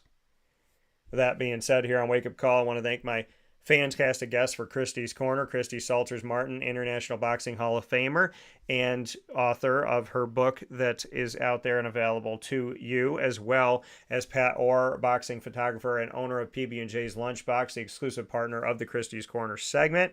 Head out there today to get some awesome shrimp tacos and so much more. And a big time thank you to our special guest today, Tony Collins, East Carolina Pirate, running back alum, and a member of their Hall of Fame, I believe, as well as an NFL running back drafted in the second round by the New England Patriots, and an author himself now. Big shout out to the wonderful and inspiring stories from Pat, Tony, and Christy today, and a big time thanks to Avicolli's for the ingredients to success to speak on the very, the short list of things that really can work with anybody at any time. And so believing in God, believing in yourself, chasing your dreams, being willing to work hard and get after it, and just, enjoying the ride, even the tough times, is truly important. So just be a good person and do everything that you possibly can to be the best that you possibly could be. So God bless you all. Have a great day. Find us on Facebook at Wake Up Call DT, X at Call DT, Instagram at Wake Up Call _DT. God bless. No stress. Do your best. Be a good person, and just know that having faith in God and in yourself and working hard and dreaming big, right? You can get there. You can get there. And thank you from Mike as well.